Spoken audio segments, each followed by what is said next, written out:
Yeah. Raider Nation. It's Friday night. You know what time it is. 401 Raider, Jeff on the mic. Let it drop. Yeah. Yeah. Silver and black when the lights come on. Another week, same pain, same song. But we show up, no matter the score. Cause the shield, it's different when you're born to roar. Bad calls, heartbreak, chaos on repeat. Still we pull up every time, still take a seat. Hit that chat, turn the volume to the top. It's Friday night, time for that mic drop. This is the Raiders, Friday night mic drop show. 411 Raider Jeff, yeah we let that fire flow. Rants, laughs, pain, you already know. Raider Nation, ride or die till the end of the road. Mic drop, let the truth explode. Friday night lights and the nation's in control. Yeah, the East Coast, mic drop, let the truth explode. Friday night lights and the nation's in control. From the East Coast nights to the Vegas Strip, we vent, we rage, we joke, we trip. From blown leads, flags and coaching mess, to the fans who still scream RM with no stress. Leftovers cold, now the takes stay hot. Raider Nation therapy, this the spot. Every Friday night we clean the slate and drag this team like we're tired of the weight. Yeah, silver storm in the sky, hear the nation's battle cry. Not a win, but we still unite, cause pain brings family every Friday night. This is the Raiders Friday night mic drop show. With 401 Raider Jeff, yeah we let that fire flow. Oh, comedy, chaos, that's how we go. When the team tests every ounce of hope. Mic drop, let the truth explode. Friday night lights and the nation's in control. Mic drop, let the truth explode. Friday night lights with the nation in control. When the red does pop like the nation in control. Never mind, with the nation in control. When the week goes wrong, when the Raiders fall flat, we show up stronger, imagine that. So hit the light, take a seat, don't stop. It's Friday night, baby, it's time for the mic drop. Yeah, time for the mic drop.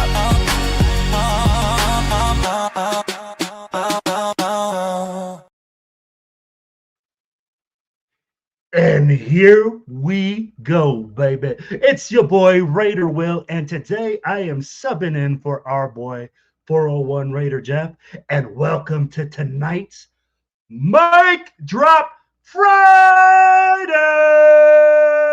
So let's get fired up and let's get engaged, baby. You already know what it is. Today, I got my co-host coming in, man, for tonight. A heavyweight champ, a man, a myth, a legend. Geno, let's go. Shades on.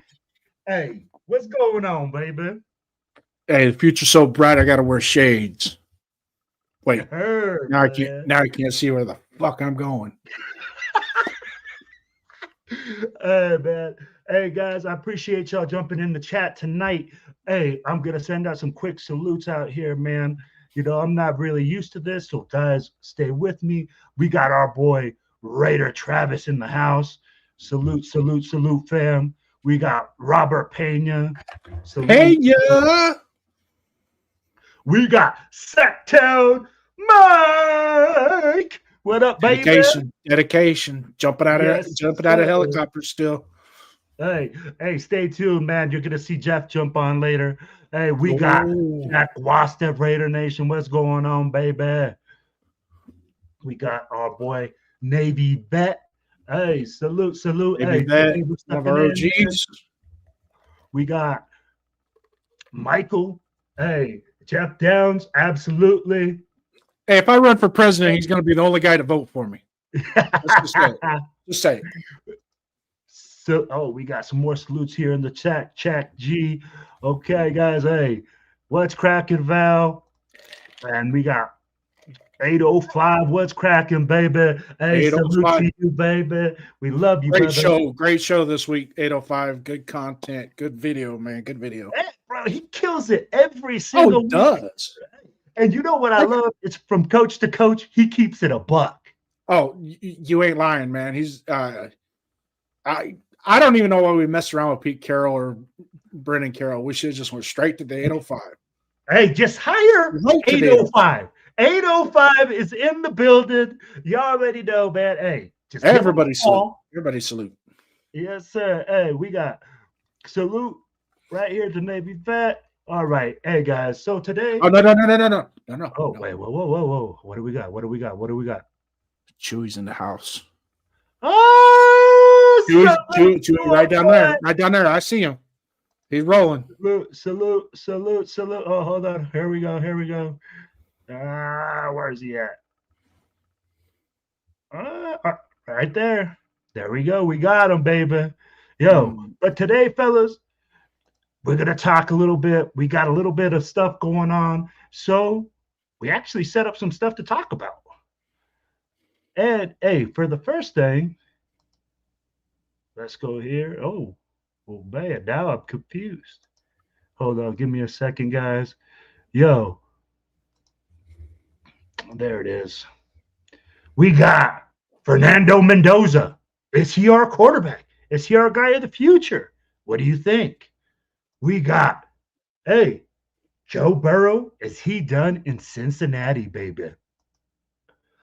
Peepaw Rivers back at the helm with the Colts.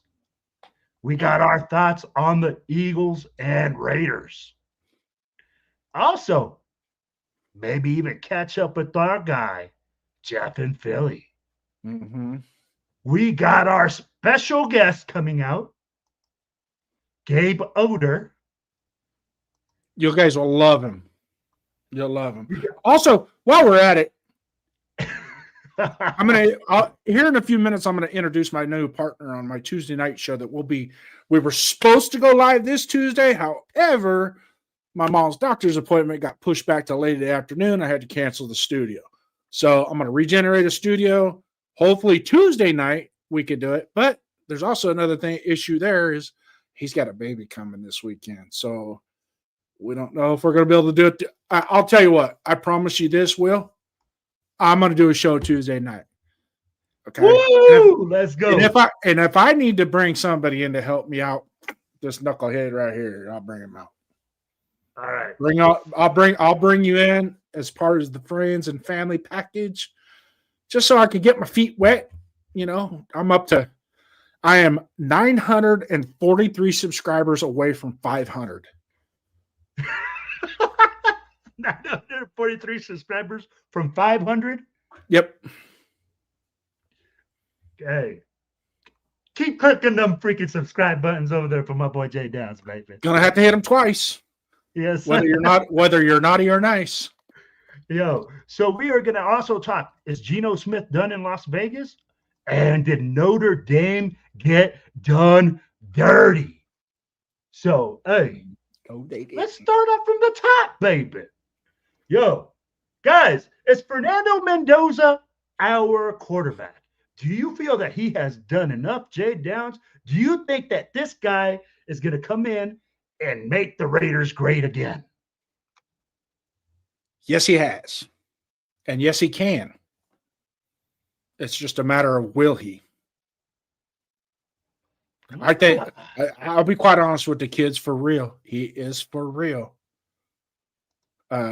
I know there's some people out there, maybe being in this chat, who knows, in our community, that are saying, I'm not sold on Fernando. I don't know this. Okay, well, I have 3 games that I can show you. We can go back and watch it together, and that will tell you everything you need to know. The kid has got big game. The stage is not too big for him, and he performs. Is he epic? Is he going to be – I mean, let's just face it. How many of you in the chat watched last week's game, Ohio State versus Indiana? Raise your hand. Raise your hand. Will, did you watch the game? I watched part of the game. I'm not going to lie that I watched the whole game. I was telling Cheeto I'm educating myself on college football because I watch more pros than college, but I'm trying to catch up. So, yes, I watched part of the game. So, Did you watch the first play of the game? He looked terrible in the first. And for me, I'm going to tell you like this. In the first half, he didn't look so hot. He didn't look like the guy. But he wasn't bad. No, I even sent Cheeto a message. I'm going to tell you. I sent Cheeto a message telling him, are you sure? Or is this the guy that Raider Nation wants as their quarterback? And I was like, for real? But then he came back in the second half and he, man, made some throws, delivered. But was it in-game adjustments by the coach or was it that he delivered and made them? Stop. Did you see the first play of the game? Where he got walloped. Okay. Got the hell knocked out of him, right? How many quarterbacks do you know in the NFL today? Ours is one of them that would take a shot like that and come back and fight. And he fought. And the 3 games that I mentioned, I'll say Penn State, Oregon, Ohio State game. Go watch those 3 games and how, okay, it wasn't going as exactly to plan, and he wasn't like quote unquote lights out, but he kept fighting and he kept fighting and he came fighting. And when it came time, the stage was not too big for him. He went out there and he got the job done. Against Ohio State. Ohio State's defense is better than ours. Absolutely. Marcus Banks. My Marcus Banks is in the chat. Welcome, Marcus. Oh, Marcus Banks in the house, baby. Salute, baby. I know a guy. I know a guy right now that we could bring in here and will help us with the Fernando Mendoza talk. He's sitting backstage. This is going to be my partner coming up on Tuesday nights. Ladies and gentlemen, I want you to stand up, give a warm welcome to, he's going to be new to the 401 Raider Jeff Productions. None other than the one, the only, Donuts Duncan. Hey. Yes, sir. What's up? going on, brother? Hold on. Let me give you your.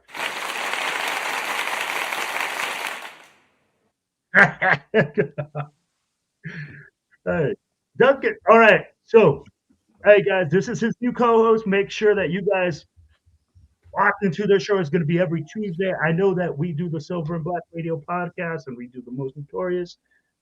They're going to be doing their own show. Everybody's breaking off. We're doing 401 Raider Jeff Productions. He's branching off, man. We're spreading tentacles, right? So, first of all, thanks to Joe Burrow for stopping in, showing us some love. Joe Burrow with the $2 holla. I ain't coming.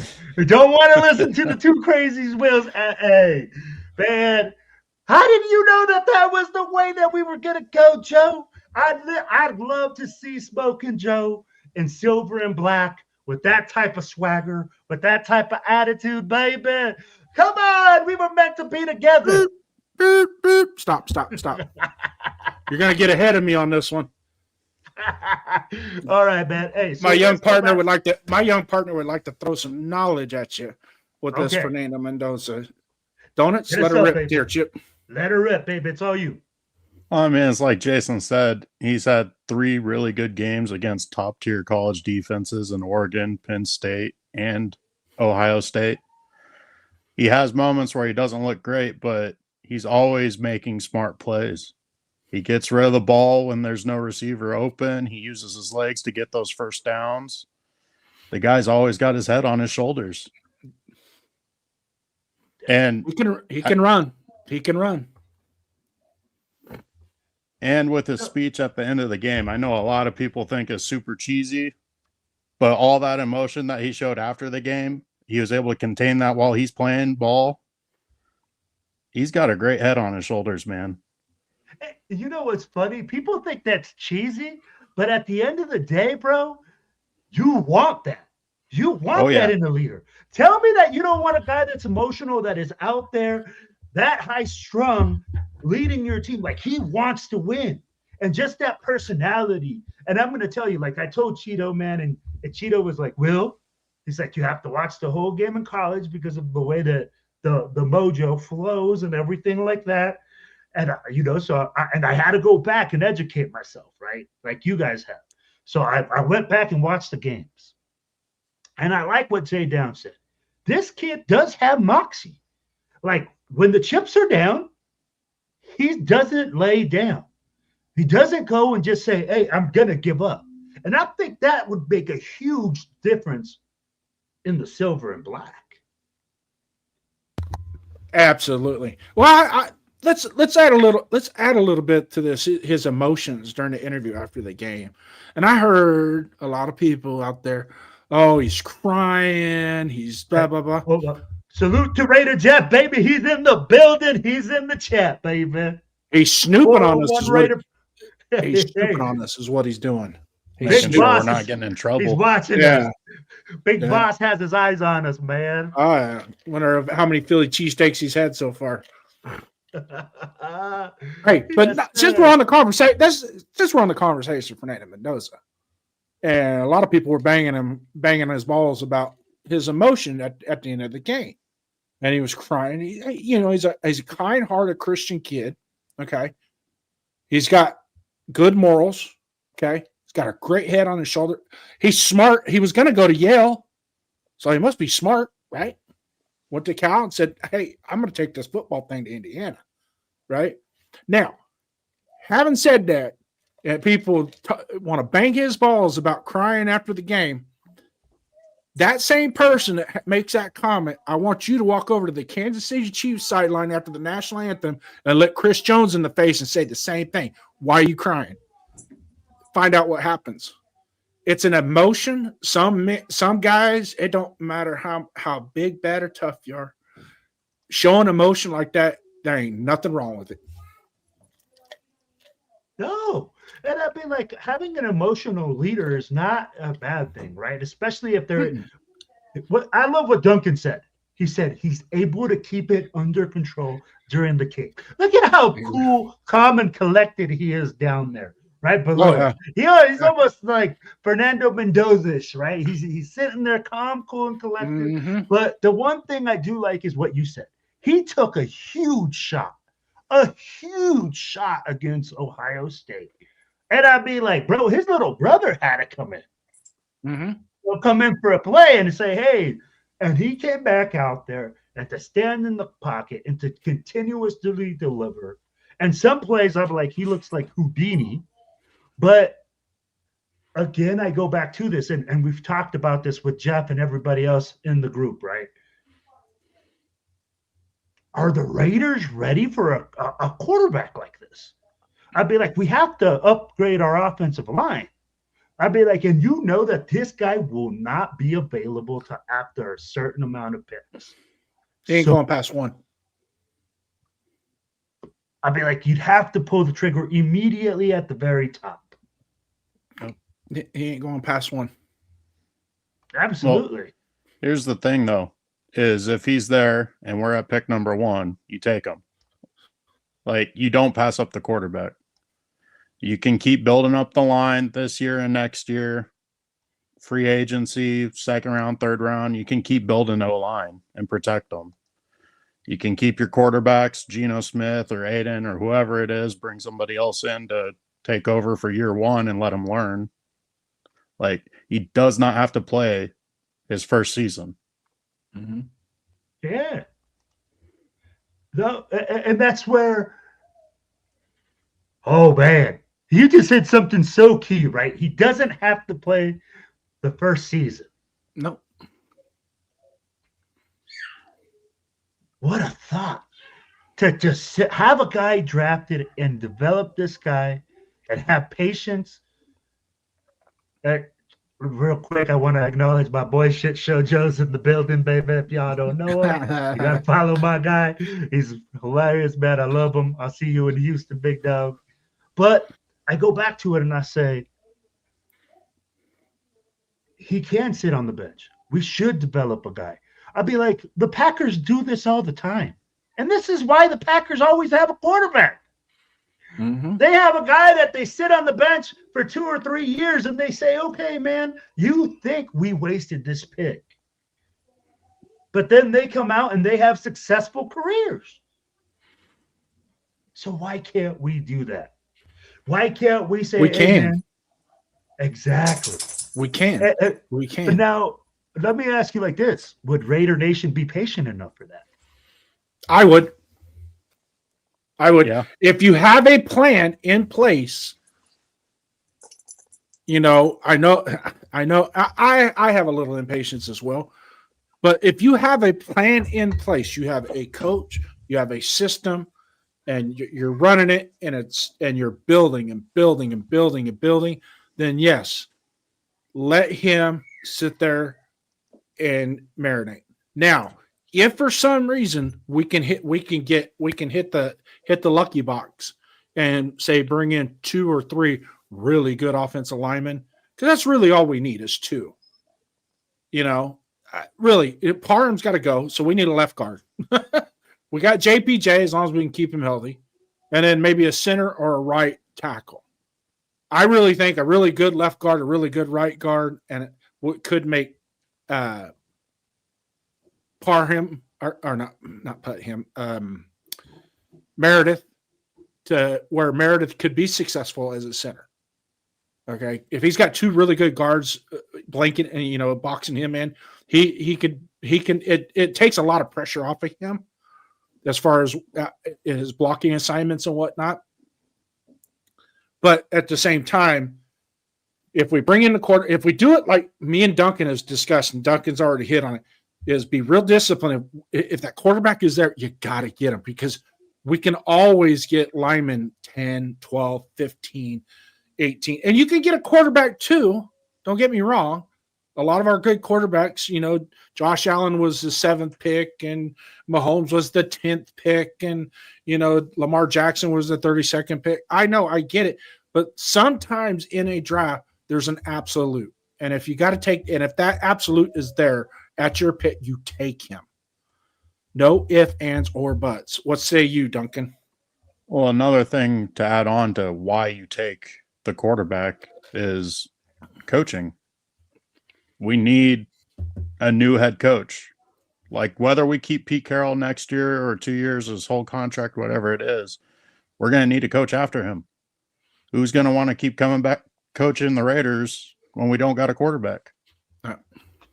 Like, you got to take that quarterback. Yep. And you know what? I just love what you just said, right? We have to find something that's going to be enticing. And that's something that we've all talked about.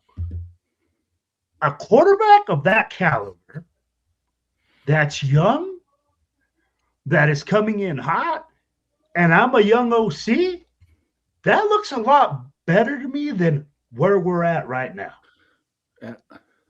So I get what you guys are saying. And I mean, like, this seems so logical to me.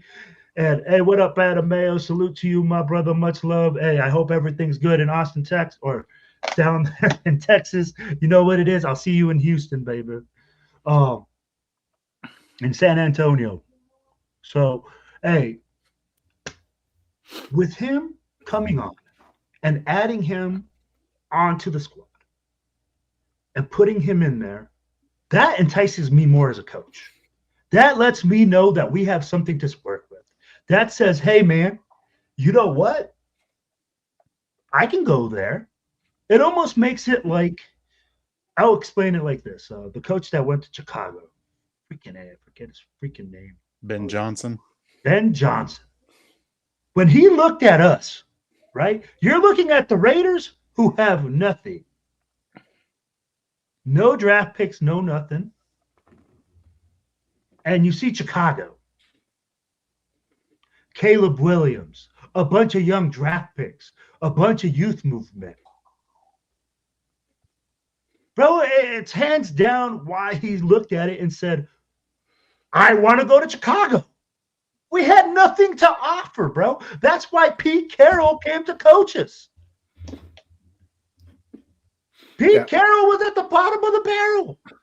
Yeah. So, hey, Will, Duncan, we've been beaten on it, and we're going to beat on this topic for the next 6 months, right? Which one? Who are we going to pick? Who are we going to take? Who are we going to draft? Right? Everybody's going to have their opinion. But I think right now, I mean, it is open mic night. If anybody out there wants to come in and add to this topic. Let me see how I share the link here. How do I share? I don't know if the skipper wants to come in. This might be too much for him. The conversation might be too much for him. Yeah. Hey guys, I'm gonna add this. We got this added to the StreamYard. If I don't see your face, I will not add you. Sorry guys, that's just the rule that the skipper has. We got to be able to identify who you are, and you guys are more than welcome. Yeah. And what we're going to do tonight, what we're going to do tonight as well is we're going to try and keep the stage at a minimum of 4. So during each topic, if we duck you backstage, don't take it personal. We'll bring you back on. Give everybody kind of a chance. We start running 5, 6, 7 people across the stage. It gets too convoluted, and we're talking over each other. And next thing you know, we don't want to. At this. Take it easy on me. I ain't got that much more experience than you, but just having said that, we'll lay some ground rules a little bit. See if we can get this flow a little bit better, because I think when we do an open mic, a lot of times we can get some guys in here that have got a lot of solid information. I want my boy Adam Mayo. I want my boy 805 to jump on the stream. 805, hey, come on, jump on the stream, fellas. If you got knowledge, if you guys got a minute, we love you guys. We'd love to have you on, man. Come on. Hey, let's see. Who we got? Anybody want to add on? Hell, Chewy, if you're bored, jump on in here. Sacktown. You guys like to run your mouth a little bit. Get in here. We got it right here. Hey, Jeff is in Philly right now, guys. He is in Philly. Yeah. So we are subbing in for him today. Sorry, guys. Oh, we got Sacktown. Let's go. It's time to go. Finally, somebody uglier than me on the show. I'm here for you, Jason. Thank you, brother. Thank you. Yeah. So, Sacktown, hit us with your thoughts on Fernando Mendoza. I love the guy. I mean, I was like for a long time saying F quarterback this year until later rounds, but not anymore. Not with Mendoza. I mean, and there is a possibility Mendoza will not come out this year. I mean, but I think he's going to win the Heisman at least, if not the Natty, and he's done. He's coming into NFL. I would love that guy. And then I just want serious concentration. I'll stop because I was going to go into the old line, but Mendoza would love him. Would love his athleticism and everything else. I think Mike, the overall consensus right now in his camp is that he is going to come out. That's the overall consensus. I'm based on what I'm hearing through all the shockwaves that in different formats that I watch and listen to. In his camp, he's probably about 80 to 90% sure he's coming out, only because he can't do anything in college to improve his stock. And I know there's NIL money, but a lot of times that's going to be a factor if the kid is going to be, say, he's projected second or third round this year. Now he can go back to college, get his NIL money, right? He's still good there, and improve his stock into the first round, because you want to get into that first. You want to get into that first round, especially as a quarterback, because it locks you in. The first round quarterbacks are only ones that are getting rookie guaranteed money, which is, I mean, it's not a lot compared to the other contracts, but you're still looking anywhere from $25 to $40 million guaranteed. Yeah, it's not like over 5 years. Yeah, you're not getting chump change, but you're going to be guaranteed that money. So they're going to be getting a good paycheck if they come out in the first round. They go to a team and they sit the bench for a year. Oh, well, they got paid real good money to get better at their craft. Yeah, we got 5 years a rookie contract with quarterback. That helps you build up your team. I mean, but the thing is, I mean, Mendoza, I mean, I know we don't think that Giants are going to pick up Fernando. I mean, Giants, that's who's ahead of us right now. But there's a very high possibility that there's going to be another team that wants to jump up there and grab him. And are you guys, pose a question to you guys, are you willing to trade up from 3, 2, 3, 4, 5 to number 1 to get Mendoza? I don't think we're going to be able to if we have to trade up. Yeah. There's what, Exactly. 4 teams with 2 first-round draft picks Right. this year. Right. Not to mention 2 or 3 teams that have an additional first-round pick next year. Right. Yeah. They have all the ammo in the world to trade up, and we don't. Yeah. Mendoza Yeah. looks great in the window. You're window shopping, but what are the real possibilities of getting him? And I say if we don't get him, I'd say trade back a little bit and pick up some linemen and pick up some defense players, corner, Yeah. wide receiver. And I love where this is going. This is going to lead me to this next comment, which if we do that, do we take Pavia out of Vanderbilt, who says he would love to play for the Raiders? Guys, thoughts on that? Let me start with Jay Downs. I don't know him. I can't say shit on that. On the field, he has done nothing but great things this year. Great things. And he's and really between the lines, he somewhat has outperformed Fernando. He doesn't have as many touchdown passes, but he's got more rushing ability, more running ability. He's much more fluid in the running attack. Then that's not taken away from Fernando. Fernando is a very mobile quarterback. Okay. If he needs to tuck and get 15, if Fernando needs to tuck the ball and get you 10, 12 yards, get the first down and keep the chains moving, he's going to do that. Okay. I'm not knocking Fernando, but Pavia has a little bit more of an if. He has a little bit more of that. He's like a gamer. He kind of reminds me of Baker. Exactly. That's where I was going. That's where I was going with that, was with Baker, because a lot of the defensive linemen have said he's a tough tackle as a quarterback. What say you, Duncan? I mean, that's pretty much as it gets. Is I compare him similar to Baker, not quite as strong of an arm as Baker, and Baker had a lot more friendly of a system in Oklahoma, where Pavia's got a lot less weapons in Vanderbilt. So he's not my favorite, but I wouldn't be mad if we got him because he's definitely a gamer. And this is where the crazy part is, right? You guys have just elevated my game on Pavia when you said that, Duncan, where you're like, yo, his comparable is Baker. And I mean, like, everything about him, I said, dang, he hit that. The one thing I don't like, and I'll tell you like this, is the off-field stuff, right? Is just his brother running around and getting arrested at games and having off-the-field issues. Now, that's not on him. I'm not going to say that that's him, but that's almost like a side circus that you have to deal with, right? You could just imagine how that side circus is going to be amplified in Las Vegas. Well, right? It's only an issue if he's not performing. Because, I mean, look at Mahomes and his brother. Mahomes performed, and his brother got swept under the rug. Yeah, I come from that generation. I don't care if you're reading a playbook under the jukebox light on a Saturday night drinking beer. As long as you show up Sunday morning and throw touchdowns and win games. Right, Ken Mike? Ken Stabler. Yeah. Yeah. I get it. Yeah.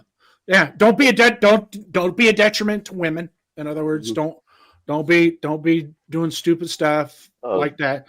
Don't be getting behind the wheel drunk, And but if like some of the other stuff off the field, some of it, if it ain't a crime, who cares?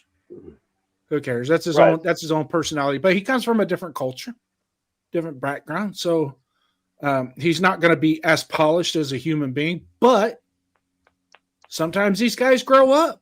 Baker Mayfield grew up.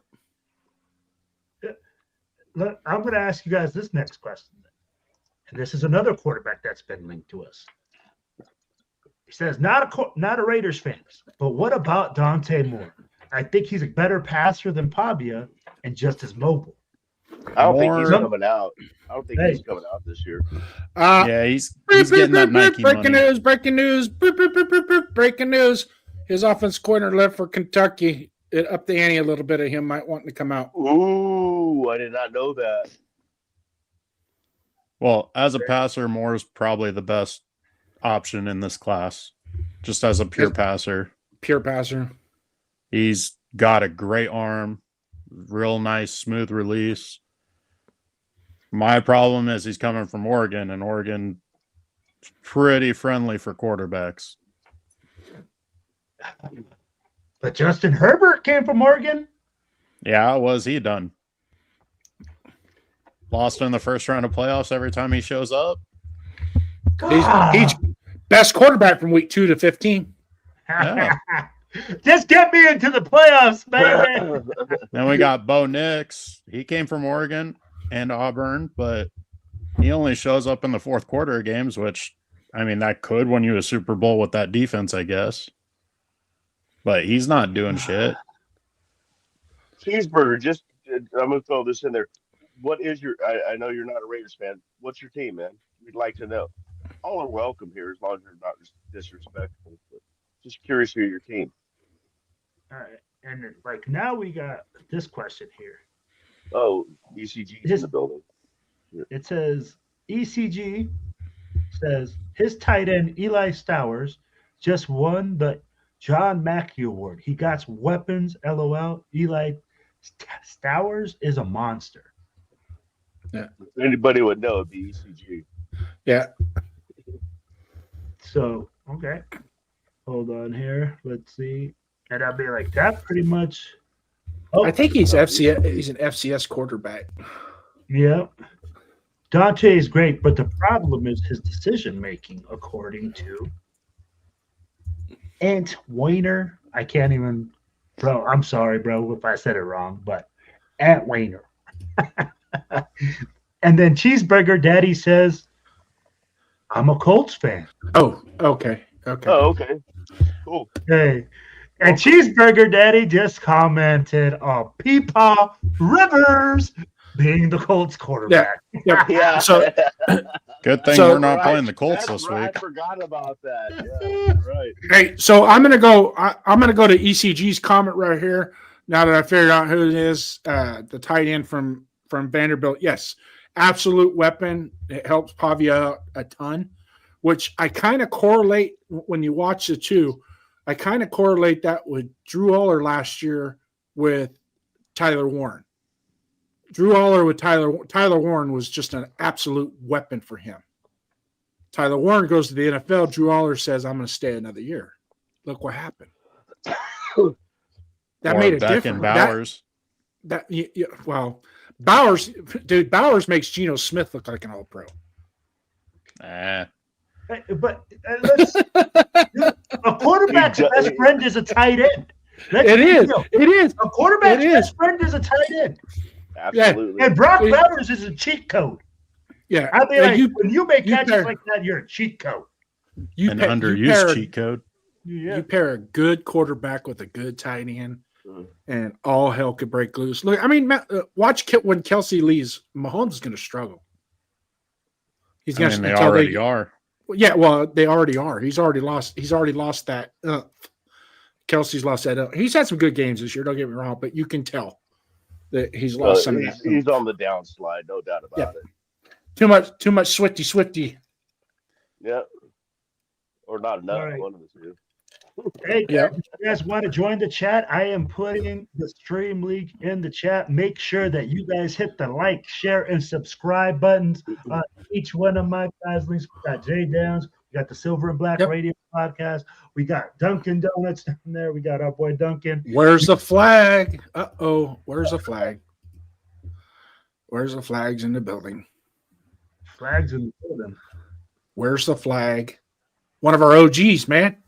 From the 401 Raider Jeff side. What's up, Weathers and Flag? How you doing, brother? I haven't seen you in about a week or so. Well, yeah, we like to call him WTF. Yeah. What the fuck? Yeah. Yeah, what the fuck? All right. Salute, brother. my brother. Salute, my brother. Hey, so let's go ahead and wrap up the Fernando Mendoza thing. Yep. I'm going to throw Let's my move 2 on. cents in. Let's see if we can get a little fire out of what I got to say. But we all know a good meal, you pair it with a good bottle of wine, right? If we get Fernando Mendoza and we build a good meal, offensive line, you got a nice, you got all the entree and all the fixings to go with it.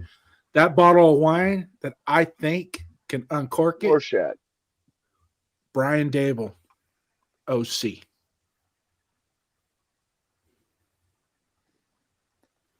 Duncan. Eh, He's maybe. smiling.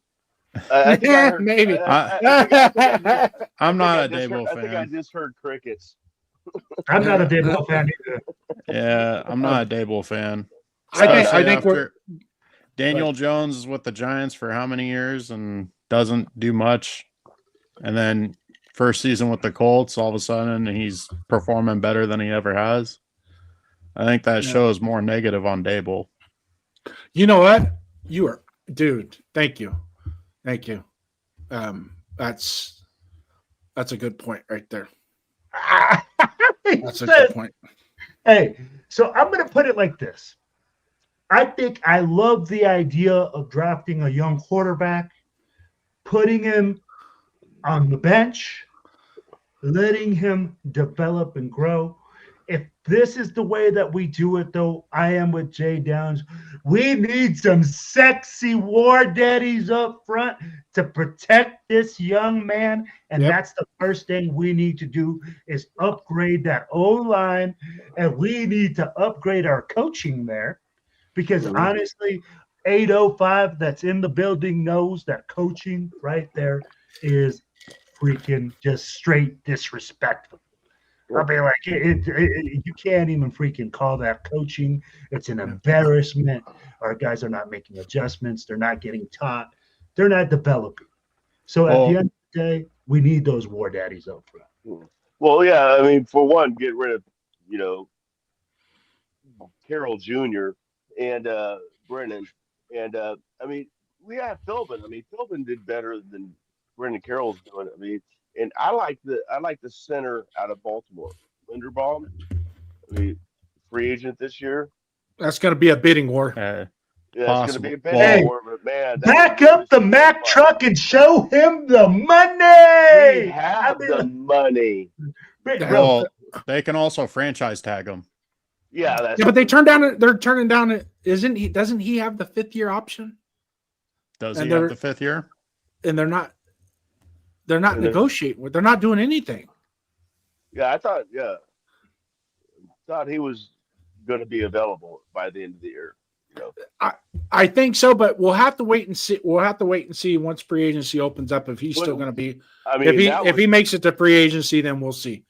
But can you see Linderbaum as center, JPJ as right guard, and then Caleb Rogers, who's also doing good at the other guard? I'd move JPJ to left guard.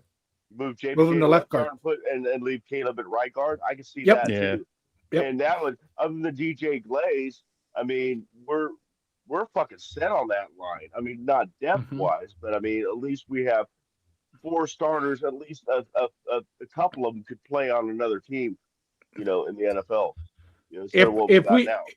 If we were to get Linderbaum, I'm just saying if we were to get Linderbaum, it's a big if, Okay, and then we go into the draft. We had the number 1 pick. Let's say we had the number 1 pick. Right now, we are in the driver's seat for the number 1 pick. Okay, right. If we get the number 1 pick, we take Mendoza. Okay. Now we're going to build that offensive line. Let's just say the only one we signed is Linderbaum. Okay. The 2nd and 3rd round should be at least the best available guard or interior lineman and the best available defensive tackle. Period. Right then and there. Right. Okay. And then in the 3rd, now if we could fill one of those positions, now we got to address the back end of our defense as well. Oh, by the way, we're going to need a wide receiver too. Yeah. So in all essence, there's 23 open we're going to have 23 open contracts expire at the end of the year. Right. 16 positions we have to fill. Just in free agency. So that $112 million that we're going to have, it's going to go quick.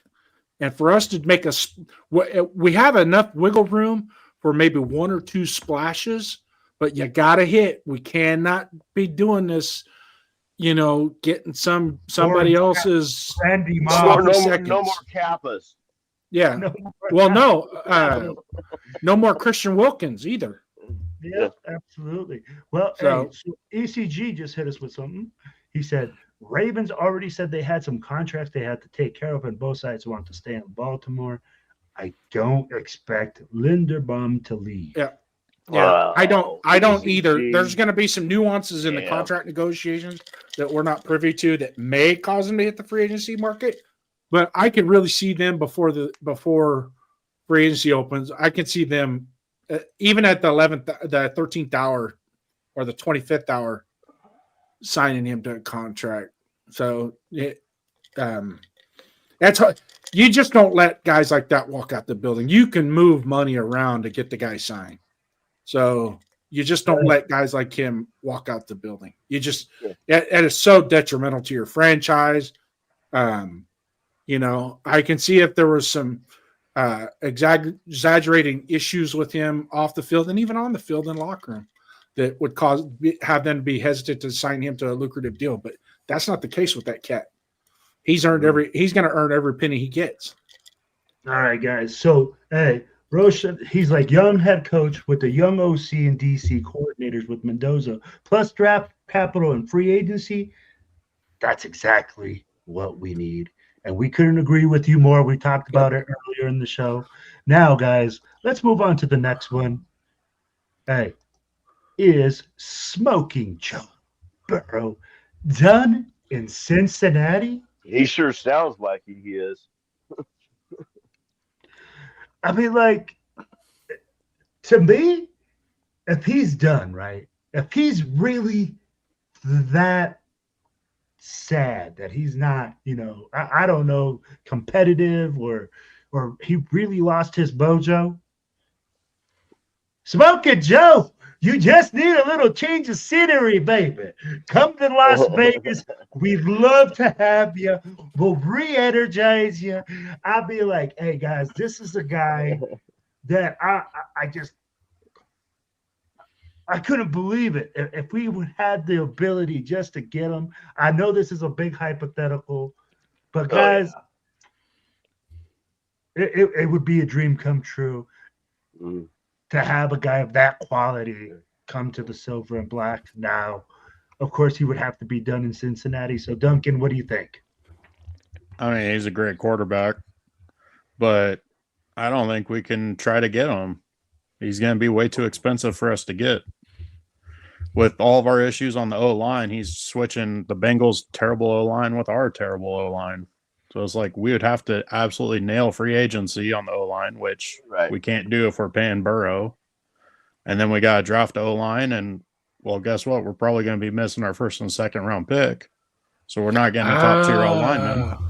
Yeah. Is it necessarily going to cost us our first round pick? I don't see how it wouldn't, even if we traded away Max. I would not pick. Would you trade the number one pick for Joe Burrow? No. And that's the only pick you're going to give up is the number one pick. No. If that's the only pick, then yeah. I wouldn't. I would. Yeah. I mean, he's coming from a situation where he's already been sacked over 200 times in his career. I mean, he's blown up. Does he want to come to a team that is giving up that many sacks per game and shit? I mean, that's gonna. Now let's take a situation in Cincinnati. They don't have the ability under the salary cap to refine that offensive line to suit him because they're paying him, they're paying T. Higgins, they're paying Jamar Chase, and they got Trey Henderson. Right. So with those four people right there are sucking up so much of their salary cap, how are they going to be able to backfill their offensive line? You know what I mean? And they're not doing. And I don't know how their scouting department is working, but I don't see them drafting any linemen in the near future. But if we were to give up, let's just hypothetically, Cincinnati wants Fernando Mendoza more than anybody else in the draft, and they're willing to give up Joe Burrow, and all we have to do is give them our number one pick. They give us Joe Burrow, and that's it, straight across the board. Bro, if you said a number one draft pick for Joe Burrow at this moment, it's hard to pass up It is. I'll be like, do You have see the what he known does with the versus Bengals? the unknown. You have I the mean, known versus the unknown. Known Oh, versus the unknown. wait a minute. Hey, hold on, guys. I have to shut it. Hey, the captain of the ship is in the building. Oh The my God. skipper, El Capitan. 101 Raider. What's up? What's up? Can you hear me okay? Yeah, you got too much background noise. Good. Oh, yeah. Good.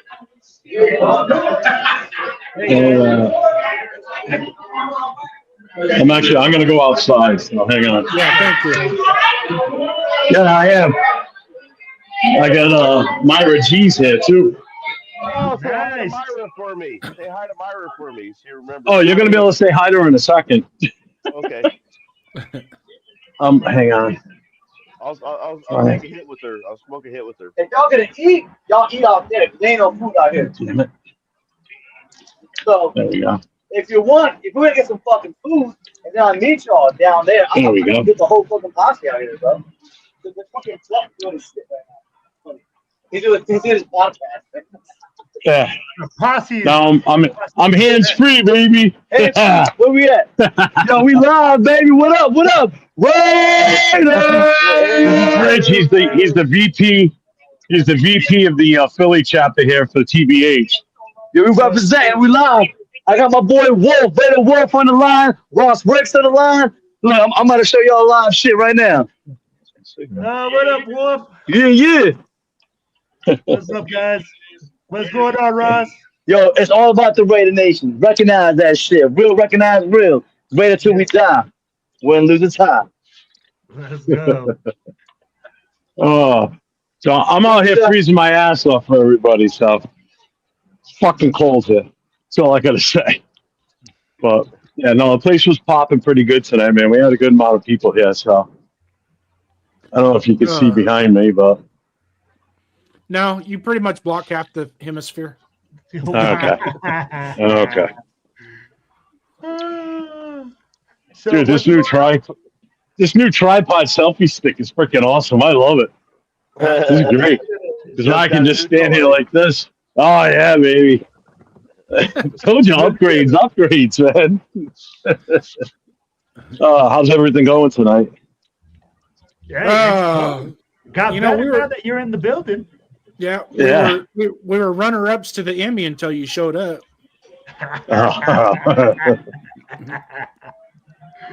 We're trying There we to go. do our best to do you right, man. Oh, good. Who's in there? Oh, Mike's in there. What's up, Mike? Is that Duncan up there? Yeah. What's up, brother? There's a Duncan. How you doing? What's going on? What's up, Will? What's up, Jason? What's up, Good. chat? I can't see the chat from here, but what's up, everybody? How's everybody doing? Hey, Yes, Jeff, sir. hold on a second. Let me get you caught up on the chat. Rosetown's in the house. You want to shake down for him? Marcus Banks is in the house. Rose Shack. What's up? All of our OGs are in here. Frank Weber's waving at you. I don't know why, but he's waving at you. Money Chuck What's is up? in What's here. up? Money Chuck. Welcome. What's up, Navy Money? Vet 47. What's up, Marcus? Navy Vet. What's up? Daniel Barry. There's your number one fan right there, Daniel Barry. Daniel Barry, my man. Yeah. We got Ant Wayner 41373 is in the house. Let's see who else we got going on. 805 he's still listening because he's got to make sure he's got to babysit me. He's got to babysit me sometimes, you know. Yeah, I got pictures. Oh, go ahead. Sometimes he's just got to babysit me. That's the only reason why he's still in. You know, I'm like this redheaded. I am his redheaded stepchild on the internet. Sucks, man. The freaking bar here closes at like 10 o'clock. What? So it's like, yeah, dude. It's around here. There ain't nothing around where we are. So Geomex, welcome, brother. right over there is the airport. Oh, Jeff. Yes. Give a special shout out to Where's the Flag? The flag. What's up? Where's the flag? What's up, my guy? What happened? WTF? Because he's on fire, man. Oh. He's on fire tonight. Well, when you say a special shout out, I'm thinking, oh shit, what happened? Yeah. What's up? Where's the flag?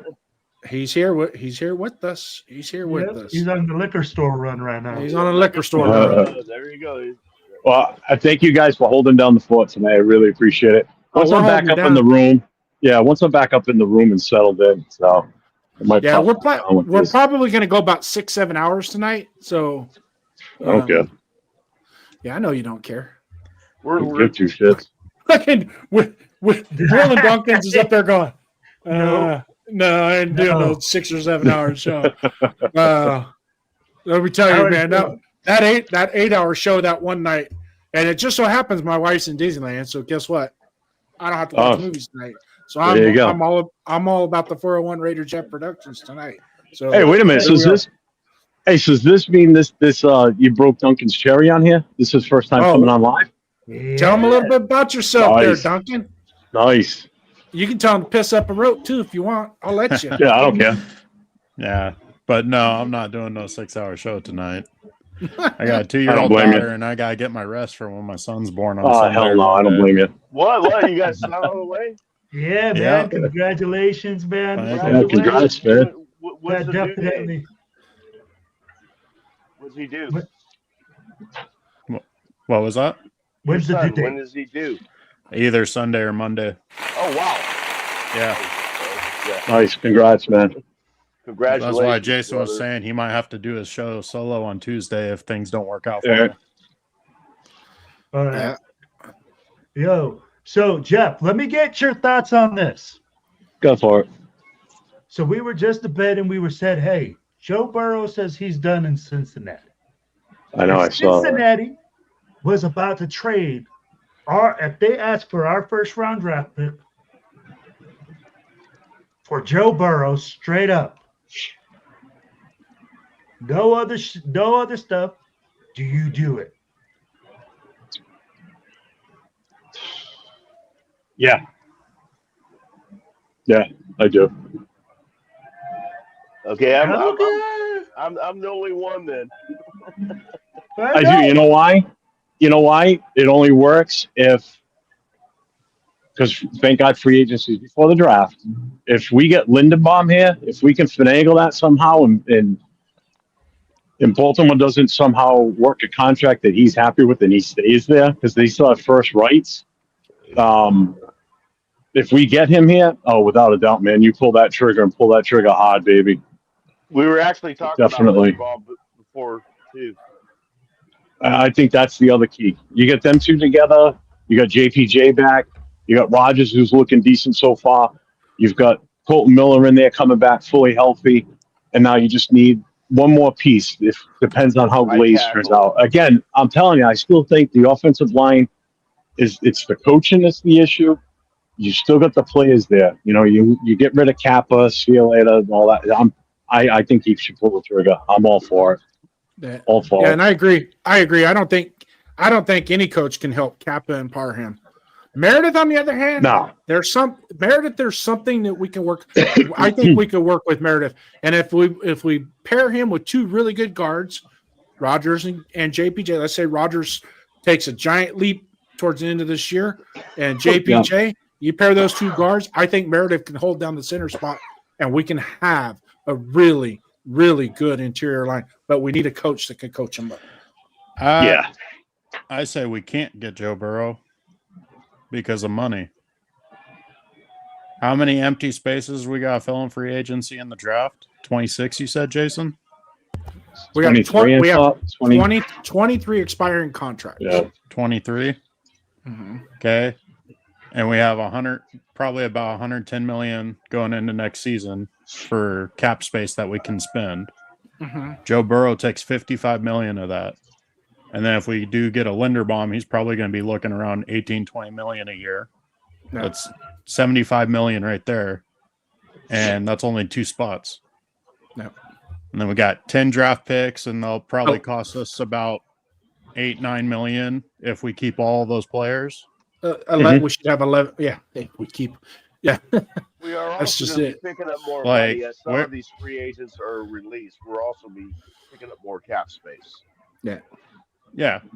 Well, no, that I did a in a Discord Jason and I are in, I broke down how much cap space I think we're projected to have after all the free agents leave and everything. Okay, what was that amount? I think we're going to be sitting around 110 million. Oh, I'm gonna go back inside for a minute because I'm freezing my nuts off out there. Let me see how loud it is. Yeah. Hey, so Burrow is a $40.8 million cap hit. Hey, Jeff, turn your mic off. Your background's killing us. Yep, I got it. I got you, Jeff. Yo. Oh, wait. We got somebody saying hello. Hey. Oh, Mama Down. Mama Down. Yeah, Mama Down. Believe me this. I'm gonna mute you now, Jeff. Oh, man, that's blowing my ears out. Yeah. So, Geomax says Burrow is a $48 million cap hit. That's for this season or next season? Next year. That's what he said. I don't know if it's for this season or that season. It should be next year. And we can adjust that too to get some of that money back under the cap. We could adjust it, but he's got to be willing to also. Yeah, absolutely. I'll be quite honest with you, since I'm at the top and in the middle, so everybody sees me first before they look left and they look right and they look down. I'm gonna be quite honest with you. I would love to have Joe Burrow. I think that'd be a great idea if it's only one pick. I know God and family said, let's be real, it's going to be more than one pick. But if you have the number one pick, it's worth more. Because you got to think about it. That number one pick is worth 3 or 4 picks itself. Oh, right? Joe Burrow. So if they go, we want 3 picks for Joe Burrow, we're giving you the number one pick. My thing with this is when you have a disgruntled guy, ain't no way I'm giving up that. Yeah, and I don't think they're going to give him up for that. But he's just. I don't think so either. Can I just finish so everybody knows where I'm coming from specifically? Okay. I don't think they're going to do that. And in a roundabout way, I hope they don't, because I think myself and everybody else, we've been doing this way too long, that it's time for us to get a franchise player that we can say was ours, is ours, and will always be ours. Oh, I agree. I agree 1,000%. Maximize his screen. I agree 1,000% with that. Jeff's going to be walking this around the Philly thing while we talk. So sorry, guys. Just letting you guys know. I put it on his camera, but go ahead. You guys keep talking. Mike, well, also with the brother? Joe Burrow thing, his whole thing is not having fun, right? Like, he's getting worn down physically and emotionally. Who's to say, okay, a team is able to get him, and then he retires like Andrew Luck? Like, that's a big risk. You know, absolutely. I mean, yeah, is he going to bounce back from this whole? Because I mean, I'm assuming every one of us has seen that interview, and it was beyond bad. I mean, and do you really think he's going to want to come to a Raiders team that has no offensive line at this moment? I mean, so a number one pick, whether it's first overall or if it's third overall, I wouldn't do it. I wouldn't. I want to get our quarterback, like Will just said. We want our quarterback. We're going to groom him, and hopefully get a. I would like to see Derek Carr brought up on the coaching staff, not on the team, but on the coaching staff. And maybe an assistant quarterback coach. Why not? It says Burrow needs. So, all right, guys, let's wrap this one up. We'll move on now. We'll move on to our next subject.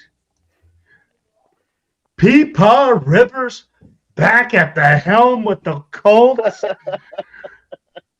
Hey, sat down. I'm going to let you start this one. What are your thoughts on the Colts bringing back Peepaw Rivers at 45 years old? That young gunslinger out. That's all I can say. Well, it just shows the amount of desperation they're in. I mean, they obviously they effing need somebody. If they're gonna bring him back, it's. I mean, and they look so. It's sad too, because my sister lives in Indiana, my brother-in-law, and I feel bad for him. But I mean, they look so good this year. And then for all this to happen, now they're down to Phillip Rivers coming in. Ever since Anthony Richardson, the whole Anthony Richardson's ordeal, this quarterback, they're going to be good now. And that fell.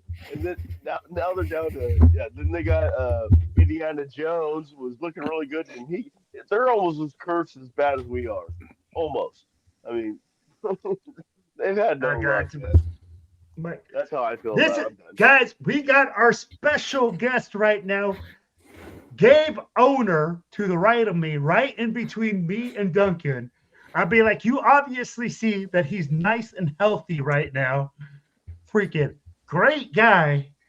Hey, let us know what you think about Peepaw Rivers taking it over for the Colts there. Gabe Owner. Oh, I'm having a hard time dealing with this. I mean, come on now. The guy's, jeez, he's older than me. Look, it's a gimmick. It's really a gimmick, I think. And, well, hell, bring back Jeff Saturday, too, while you're at it, huh? Yeah. At least the Raiders aren't playing the Colts this week. Yeah. And, guys. Yeah, no shit, huh? Duncan, let me get your thoughts on this. I want to get your thoughts on Peepaw coming out, shaking off the dust, getting a contract, and getting out there and doing some nasty work after 4 years. He's going to get absolutely clobbered. Just 4 years away from football, and then he's going to come back to the NFL. Like, he's going to get absolutely demolished. You think he'll break any bones? Playing the Raiders. You think he break any bones? Maybe. Oh, we got. It's Myra. We got Myra. What up, Myra? Yes. Let's go. Myra. Ooh, she's rocking it. Myra. Oh, we got, let's see, I'm going to turn. No. Oh, there we go. There you go. You're front and center right now. How are you, Myra? What's up? We're out here in Philly. Yeah. Everything's good? God, she can't hear you because I got an earbud, but I can relay, so. Stocktown White. Yeah. Hold on.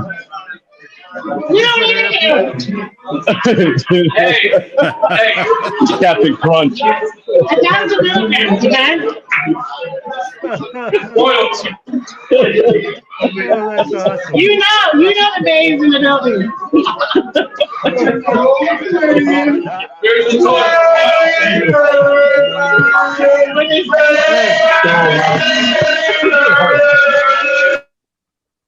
Oh, Raider fans are uncontrollable. Bunch of Raider fans uncontrollable over there. Sorry, Jay.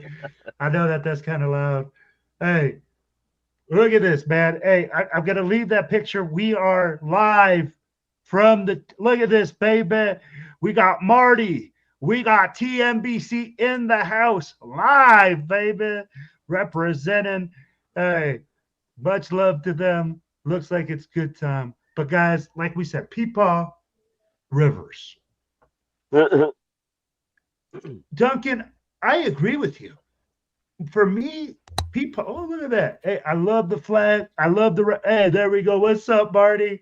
What's up, family? Hey, tell them Raider Will says what's up. It's all love. Hey, Raider, you're live right now with everybody. Raider Will's in here with us, too. Hey, ask him what's the score of the game tomorrow, Marty. What's up, Will? Patriot Raider here. God bless you, brother. We love you. Wish you were here. Let's go, Raiders. We're here representing. You're here in spirit, brother. We hope to see you soon. Patriot Raider out. Yes, sir. Hey, much love, my brother. Much love. Yeah, but it's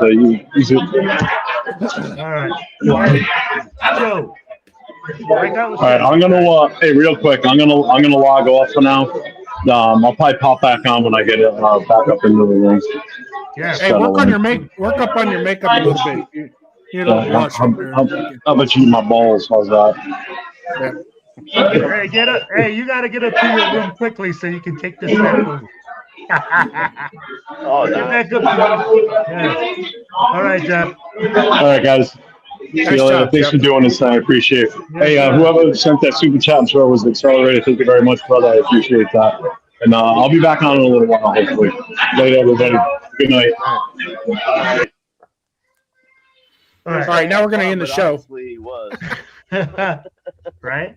Hey, but Peepaw Rivers, right? Coming in for the Colts.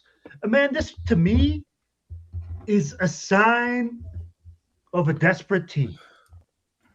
Because honestly, I'd be like, you had Anthony Richardson, you're signing just whoever is coming up. At 45 years old, what can Peepaw Rivers do for your team? What can he really do? And a lot of people are going to say, hey, this guy is a gunslinger. He's more of a mental guy with the quick release that's going to get the ball out quickly. But guys, do we not realize this guy hasn't had live reps in 4 years? Yeah, much less with the receivers he's throwing to right now. Exactly. He has zero chemistry, zero ability to communicate with these guys. The hand and arm signals ain't the same. I'd be like, what are the Colts thinking with Peepaw Rivers? They're desperate. They have nothing. They have no other choice. Hey, it's just like really need to make that playoff push. It's just like it was when we had Hugh Jackson and Jason Campbell. Yeah, there you go. Am I muted? No, I can hear you. Oh, I can't hear Jason. Can you hear me well? I can hear you. I can hear you.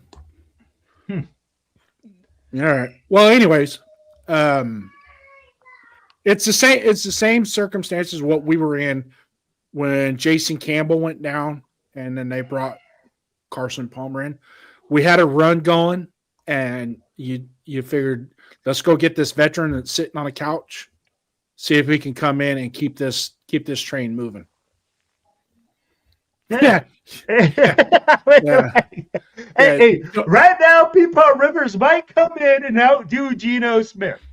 I think like Duncan was saying. That wouldn't surprise me. Hey, I'm telling you right now, if the Colts played the Raiders next week, I would be sweating bullets if Peepaw Rivers was back there. He might go for 50. He might drop a fat 5-0 on us and make us look that bad. That's what usually happens to people bringing a new quarterback right in front of us and kick our ass. Yeah. So when we look at this, right, all these teams making a move for the premier spot, you know, you got everybody trading, everybody looking. The Raiders are looking to draft one. Guys, we're looking to fill that position. With everything that Duncan said, 23 positions that are going to be open, limited cap space. How do you guys envision this happening, man? Like, how do you guys envision this actually becoming a successful program? And I'm going to start with Duncan because he's new. He hasn't given us his opinions on anything. Oh, he has. So, well, now he has, but I'd be like, I want his opinion on this. Oh, you want the whole book? How do you fix the Raiders, Duncan? What is your methodology to fix the Raiders? I want to know. Well, the way I look at it is Spytek's going to be here for a while, so I kind of try to guess what he's going to do. And he's kind of already gave us this formula. He's going to go out and try to get some free agents that give him those 1 or 2 year contracts that are cheap, prove it deals. That's going to fill up the majority of our roster right there, or the 23 spots. And then draft wise, apparently he likes those athletic guys that have good heads on their shoulders. He's not worried about taking guys that need some coaching up like Grant and Rogers, Thornton.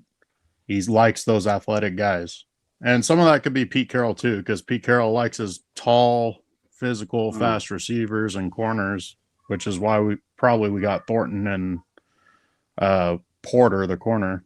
But first round, we got to get that quarterback. We need the guy of the future. Second, third round, either O-line or you got to get D-line and linebackers, because we really need to shore up that middle. And ultimately, you control the game of football through the trenches. So I'm always for D-line and O-line. Okay, Jason. I think Spike I could picture him being a little bit more aggressive this year, because now he's going to have his pro player personnel director and Brian Hunt to help work him through that. So he'll be a little bit more aggressive. He's going to be a little bit more aggressive in the free agency. What I don't want is I don't want him to go out and start shopping for his bringbacks. And when I say his bringbacks is people that he knows. Branch out a little bit. Start studying the overall aspects of what our needs are versus what our wants are, right? And then fill those up. Get those. You're gonna have to get those needs done first. But you know, and I know, Mike, you could probably attest to this as well. And Cheeto Linus is in the building now. So Cheeto's in the building, baby. He's in the world building. Famous Cheeto Linus. Y'all know what it is. That's my brother from another mother. Make sure you like, share, and subscribe on his channel too. So I think we got to be we got to hit in free agency, man. Got to hit it and be smart, be diligent. But I think he's going to be a little bit more aggressive this year. I don't think he's going to be as. I think we're going to sign some more of the 2 and 3 year contracts that we are just one shot, one hit type thing. Sacktown. How do we fix the Raiders, baby?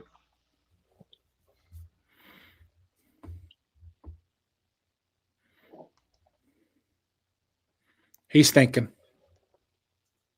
No, he's on. Hey, I can't hear you there. Mike. I muted myself because I kept saying stuff while you guys were talking, so I muted myself. So, forgot to unmute. My bad. My thoughts is I'm still in the realm. I think we're gonna screw up and at least win one more game. I don't know if it's against Philly or Giants or even Kansas City. If Kansas, who knows? I think we're going to fuck up and win one more game. And I think we're going to be around 3 or 4 or 5. I would rather trade back a couple picks. If we can't get Mendoza, I would rather trade back, build up, which is, we talk about Spytek. That's his thing. He loves trading back and picking up more picks. And we need so many fucking positions right now. We need everything but a punter or a tight end. That's it. I mean, and a long snapper. So we need everything. So I would like to see, my plan would be to take that our first round pick, trade it back, not a ton, but to somebody that wants to get up there where we're at 3, 4, 5, and was willing to trade us, for a couple spots later, and then pick up maybe a second and a third, maybe something for next year, and start, because we have so many holes to fill. That's how I think we do it. And I think it's offensive line, and another cornerback and a wide receiver. That's my thoughts. All right. Hey, so Cheeto, what is late to the show, guys? We talked a little bit about Mendoza. Let's catch him up. Thoughts on Mendoza? Jason, give me a quick rundown of what your thoughts are on Mendoza. I like the kid. I like him. I think he has all the intangibles that it takes to be a successful NFL quarterback and a franchise quarterback. Now, whether or not he can get us to that upper echelon, nobody knows. You really don't. Nobody knew that Patrick Mahomes was going to be the Patrick Mahomes we see today. Josh Allen came out of Wyoming. Nobody knew he was going to have the success that he's having. Nobody knew Brock Purdy was going to be Mr. Irrelevant and have the success that he's had. So it's always an unknown. That's why I'm not a fan of tanking, because you just don't know. What intangibles does he have? Number one, he's got a very good head on his shoulders. Okay.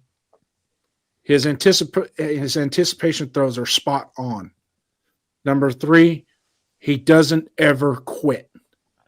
No matter if the chips are down, the lights are never too big for that kid. Those are three right there, intangibles right there that are very important. Is whether or not he doesn't give up. He doesn't quit. Duncan? Sorry, I finally fixed my headset. Well, what was the topic? So, just a quick recap on your thoughts on Mendoza for Cheetah. I mean, his comps right now is Jared Goff. But as far as student of the game, I think he's got a mind somewhere to Brady, where he's always willing to take what the defense gives him. He's quick in his reads. He's got a good arm, but he's not trying to force that ball deep unless he absolutely has to, because the game's dictating it. And he's already proven it against three great defenses in college that he can play with the big boys. To me, he's the surefire number one pick. Mike? I wasn't laughing at you. I was laughing at the last comment. I'm sorry. No, it's all right. Mike, go ahead. Mendoza again. I don't think we're going to be in position to get him, but it's not out of the realm of possibility that we have the number one overall draft pick. That's it's not a far fetch. If we have the number one, I don't want to trade up for him. I don't want to risk a bunch of other picks that we could have to build around him. But if we can get him without trading up, hell yeah. I mean, why not? But if we can't get him, that's why I'm thinking. Oh, never mind. That's another subject. Yeah, I'd love to have Mendoza. We're gonna polish off this. We kind of recapped it because Cheeto got in here, and thank you, Cheeto, for everything that you do for us. Kind of recap it, but I'm gonna go one more quality characteristic or intangible, whatever you want to call it, with Fernando Mendoza, and this is what I see with him. And I watched him play a lot this year. And one of the things that he has that's very important as a quarterback is when you are standing in that huddle and those other 10 guys are looking through your face mask and they know that that's the guy that's going to get us down the field. And we trust him to perform behind us, because they can't see him when the play is going on. He's behind them. So they got to trust him just as much as he's got to trust them. And when you can do that as a quarterback, you can get in that huddle. Baker Mayfield's good at that. That's one of his qualities that I really like, is he gets in that huddle, and those 5 offensive linemen are looking at him as he's calling the play, and it's his tone of voice, it's how he's relaying the play, and it's also some of the other verbiage that he's using in that huddle that we don't hear it, obviously, but if you've ever been in a huddle and you've ever played with a quarterback, that sometimes that there is a quarterback out there that you just go, I'm going to do everything I can to keep that boy upright. Absolutely. So, because my boy Cheeto's in the chat, guys, I am going to bring the hottest question in football at the moment. Did Notre Dame get done dirty by college football championship? we go. Oh. Hey, if you guys want to join the chat on this one, please let me this know. ought to be. I mean, I'm like ready, this man. is the hottest one in I'm a football huge right Notre now. Dame fan as well, like Leo. I mean, me and Leo. That's one of the ways we got to know each other because of being Notre Dame fans. Yeah. Oh, I got Okay. all kinds of shit I can say about this. I don't think so. I don't think they got done dirty either, but it sure is funny watching Notre Dame fans riled up, lathered up. We got screwed. We I got am riled screwed. up, man. Jason, Yeah. I will start with you. We draw. Okay. Jason, I will start with you. Let's get it. Let's go. Yeah, let me settle down. Mike, settle down, Mike.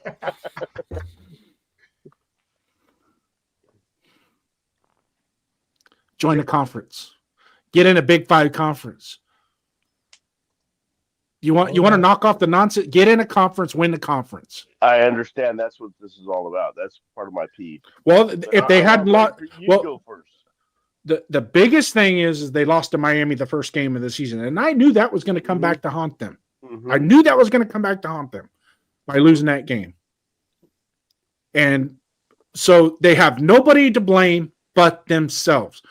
Now, do I think Alabama got preferential treatment? Yeah. That's kind of, as far as I'm concerned, I don't care. Oh, well, they beat 4 ranked teams in a row. And, it's the SEC. Yeah, but they got their asses kicked in a championship game by Georgia. Right. Okay. Now, Georgia's a damn good football team. Don't get me wrong. But they got stomped. And that in and of itself, right, that selection committee, when they went in to do that, that should have been a big red flag right there. But no, it's Alabama. We got to keep Alabama because it's because of this. It's because of this. And I'd be quite honest with you, I think Notre Dame would be just as big a draw financially as Alabama would. I think Notre Dame could have probably presented a better foe for other people in the playoffs. But you also got to take into consideration they did that last year and they totally pissed down their legs in the championship game. So what do we do? What are we doing? Now, I myself don't think that a top 5 like James Madison or Tulane, I think they should be waiting at the end of the line. And if there's room for them to get in, then we bring them in. Right? But at the same time, Notre Dame has nobody to blame but themselves. What say you, the rest of you? Okay. Duncan, let me know.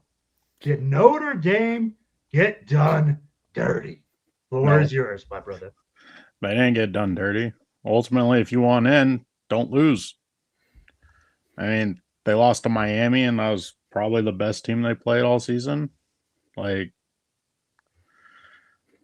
they didn't get done dirty.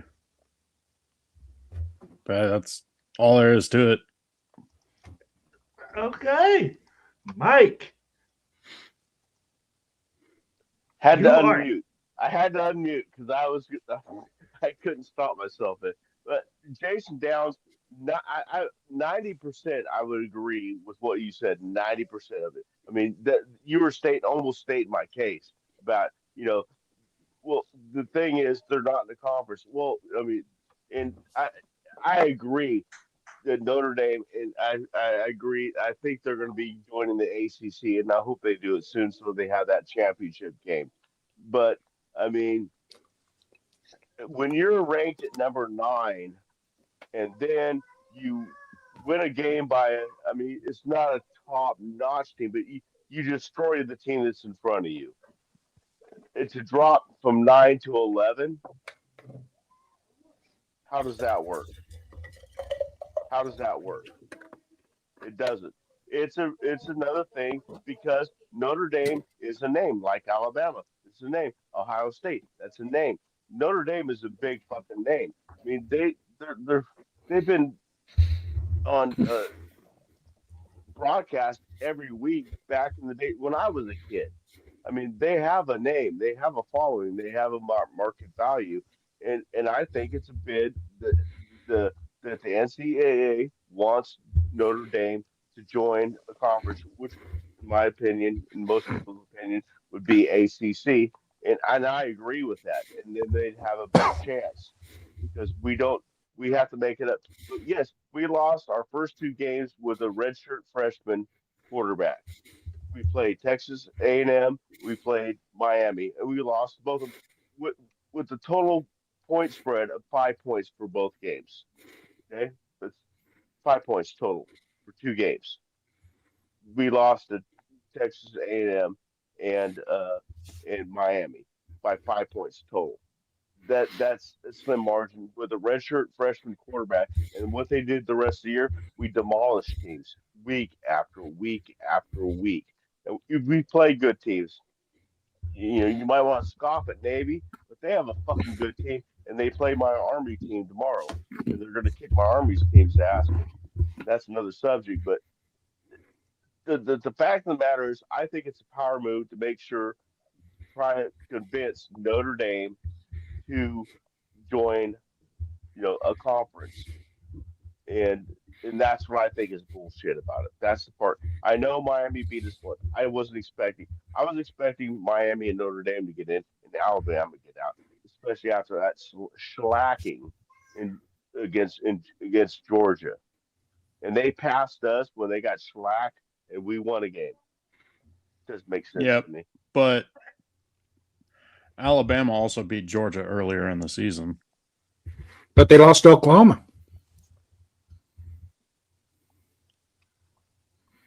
Can I just put it like this? I will say this. The BCS thing is just dysfunctional. Why can't we go back to figure this out where we have some sort of playoff system where we say, hey, you have to be in a conference or you have to be in some sort of group. And I get it. Revenue sharing. And people say, oh, Notre Dame's its own moneymaker. But guess what? You need the ACC for basketball. I mean, literally, the AD came out and said, oh, well, we're aligned with them in 24 other sports, but in this sport, we're not aligned with them. And they use that against us. Well, what is the ACC guy supposed to do? You're supposed to protect your brand. You're not going to go hey, and how convenient is it for you that you want a revenue share on things that you don't make as much money on, but when you're making a lot of money, you don't want to share that money. Exactly. Thank you. So I go back to that and I say, you can't have it both ways. You can't have your cake and eat it too. And that's what Notre Dame has done. They got, like Mike said, they're always on NBC. They got their own TV contract. They got and they're generating their own money. Great. But now go to a conference and share that money with the rest of the league. Oh, no. Oh, hold on a second. Now we're Notre Dame. Okay.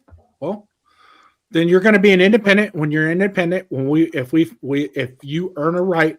Now, if they were the 5th or 6th rate team in the nation and didn't get in, I would be pissed because now you're talking that they absolutely, if you're in the top 5, no matter what, you get in. No matter what, whether you're in a conference or not. But they were 9th, correct? They were number 9. Yes, they were 9. Were they? But they were number 10 in the coaches poll or anything like that. The thing is, did any of the after the championship games, then that's when they got bumped from 9 to 11. Leo, correct me if I'm wrong on this. Yeah. So I'll ask this, right? And I'm like, at what point do you say, hey, you know what? You've joined a conference and everything else. It benefits you there. You can't have it where it benefits you in certain aspects and then it doesn't benefit you in others. You know what I'm saying? Mm-hmm. I like, why not just say, hey, you know what? This happened. Let's fix it.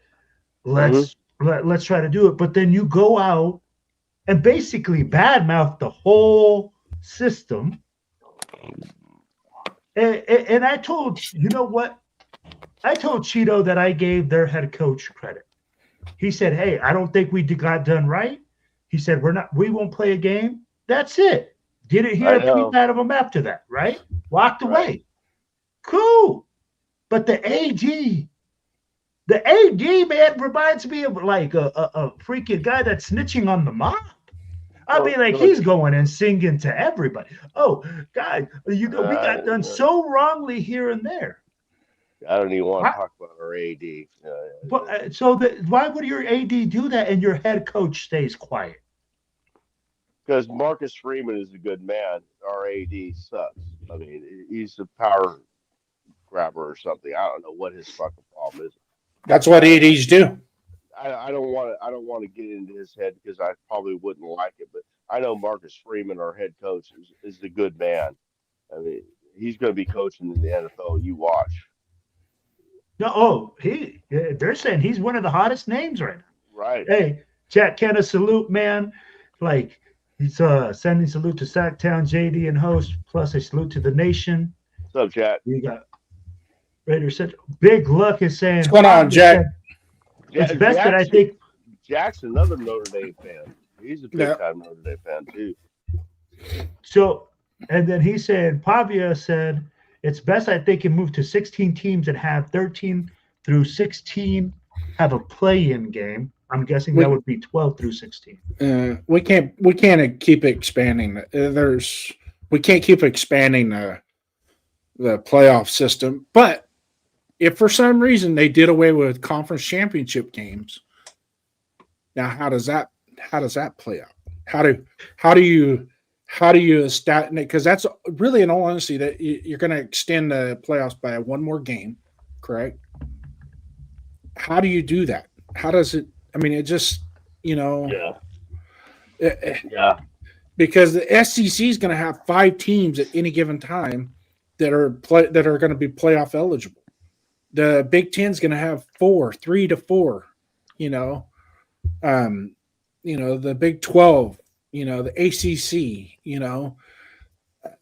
I really, in all honesty, I know this has been the topic of discussion every year. College football. That's always how could we fix it? How we could fix it? How we could fix it? You know what? Why don't you just freaking leave it alone for a while and let it fix itself? Yeah. How do you fix this system where you got what is there 134 teams in the FBS alone? 134. It's well over 100. Yeah. Yeah, it's 130 something. I mean, how there's good. You obviously can't have playoffs for that many. I mean, because you don't have the structure like you do in the NFL. Because there's so many freaking teams. So I mean, there's going to be some judging involved in that. And how do you fix that? We're humans, and humans are idiots. So you know what I love about this, though? I'm going to tell you guys something. As imperfect as the system is, this is what keeps us so interested in college football. That's why the NCAA. Like literally, look at what we're talking about, guys. We are talking about Notre Dame. No, not like some bumfuck school, okay? Not some like little teenage peepaw school.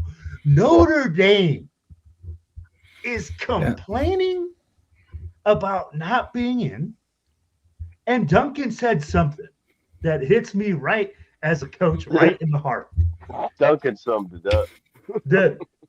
If you wanna shut people up, just win out. You have a problem with it? Join a conference, win out, do what you got to do. But if you're not going to be in a conference, then you know that the standard is going to be different. You have to go and you have to win and you have to win out. I agree. I reluctantly agree with what you're saying, but I see what you're saying. You guys make total sense. I'm a little butthurt right now. Excuse me. No, and you know what? I think a lot of Notre Dame fans are butthurt. And that's why we brought it up, right? And here's Gilmus. He's saying they need to develop a championship week where you win, you're in the playoffs, you lose, no doubt you're out. Kenna says, this is what makes me pissed off about college football, keeps you watching. And Yamas Brett says, fire Pete Carroll. Whoa. We're there. We're there, brother. That's why we're talking college football for Friday Night Mike Drop. So, hey, guys, we all agree that the system is imperfect. Right. But the system, by it being imperfect, I think we can all agree, keeps us engaged, keeps us watching, and makes it so what Duncan says comes true. You got to win, and you got to show every single game day that you're on top of your game in order to actually even make it, to be able to make it into the championship game in college football. Yeah, and week 1 is just as important as week 12. Right. And you can't sleep on any team. You can't go and say, hey, this team, we're just going to roll over. Because at the end of the day, that team is the team that's going to beat your ass. And that's going to put you in a position like Notre Dame is now. But guys, yeah, but also too, let's cut the bullshit out of this. Alabama squaring up against these teams throughout the year, sprinkling in these basically their practice games. You know, why not stick to the most credible games? Play the teams that you need to play to show everybody that you deserve that spot. You know what? I would love to see a team fill up with the whole top teams when they think that they're that badass to play every single top team in the nation. But I just don't ever see that happening. But guys, let's move on from this. Let me ask you guys a question here. Are Geno Smith's days numbered as the quarterback for the Raiders? Oh, hold on. Depends. Let me start with Duncan. It depends. Is Pete Carroll still here? Then Geno's still here. If Pete Carroll's gone, most likely Geno's gone. Okay. Hey, it's that simple for Duncan. If Pete is here, then Geno will be back another year. If he's not, then you see them both packing it. Jason. I 95% agree with Duncan. The 5% of me seems to think that even if Pete Carroll gets fired, there's an outside possibility that we retain Geno Smith to preserve some type of stopgap. But man, after you saw this, what happened this year, do you really? I don't think he is a stopgap. I think he's gonna cause more harm than good. You know, if we draft another quarterback, if we draft a quarterback to come in and learn, Geno is not going to teach anybody how to play a quarterback. Let's get that right out front and center now. So if anybody seems to think, oh well, I want to keep Geno, you know, JT the Brick, if you're listening, if you want to keep Geno to bring in a young quarterback and nurture, that ain't going to happen. Geno is not built like that. Geno doesn't want that. And the last thing Geno will ever do is teach somebody how to take his job.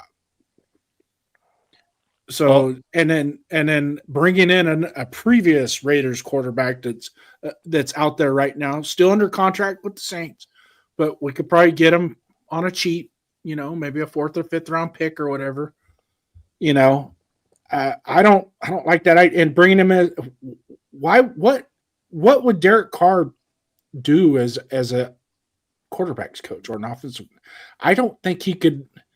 He probably has some nuggets that he could provide a young quarterback, but most of your coaches are from a coaching perspective and not from a quarterback perspective when they're teaching these guys.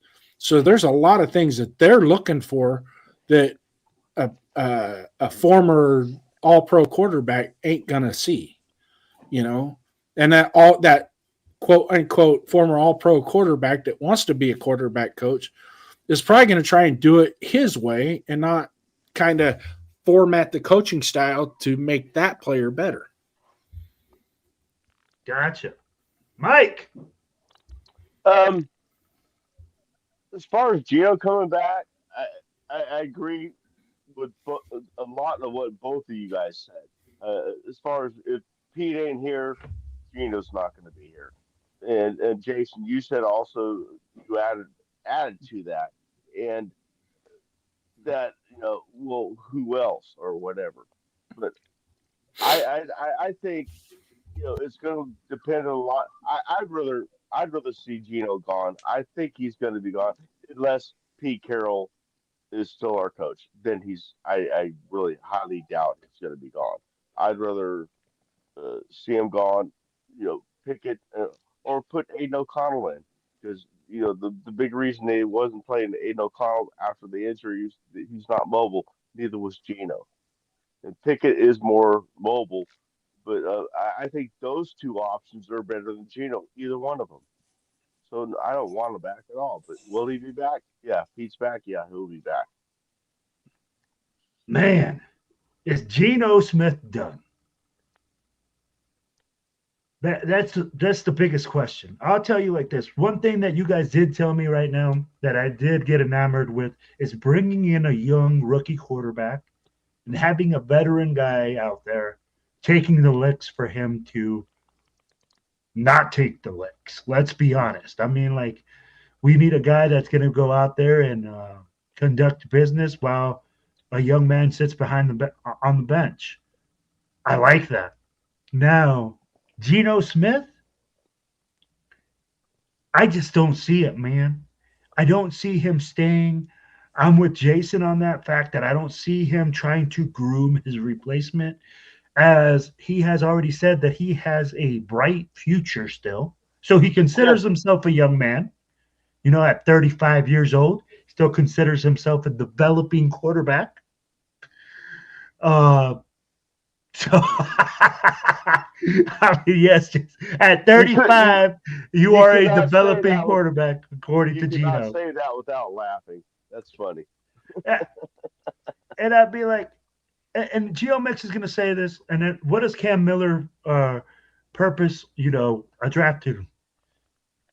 wasted draft pick? I'm going to tell you like this. Geo, the thing is with that, Cam Miller was a 7th-round pick, 6th-round pick. Those guys are very far and few that make your team. So he was just the candy on top that he made the team as that type of draft pick. He's a practice squad quarterback. Are you going to compare Cam Miller to Fernando Mendoza? Are they in the same league as players? I mean, like, did I miss something, Duncan? I mean, like, would Cam Miller be a 1st-round draft pick this year? No. Jason, What? did I miss that? Did I miss that Cam Miller from North Dakota State, if he would have stayed one more year, would have been a 1st-round draft pick coming out of North Dakota State? I must have missed that chat. I didn't see that chat. Oh, Jason, I can't hear your mic. No, and where we drafted him was perfect for the conditions of why we drafted him. Because it was when you get into the 5th, 6th, and 7th rounds, you can take a swing at somebody. I mean, just take a swing at him. You don't know what you got. You bring him in, see what you got.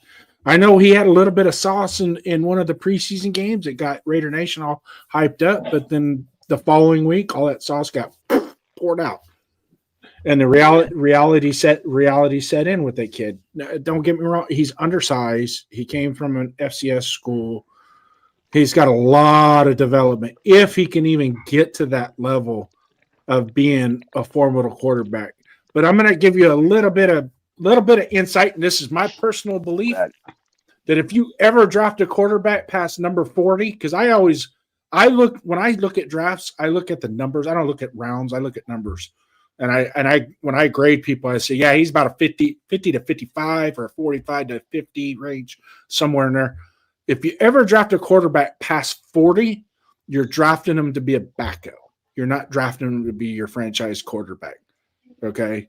If for some reason something miraculous happens and it's like, ooh, we knew he was good, but we didn't know he was this good. And he does a Brock Purdy type situation, then it's like, okay, yeah. I wouldn't go patting yourself on the back like you're the greatest in the world, but you kind of got lucky on that draft pick. Can we just put it like this? Cam Miller is not Tom Brady. No. He is not this guy that is just going to come in, and you put him in, he's just going to start winning. And he proved this during the preseason. Yeah.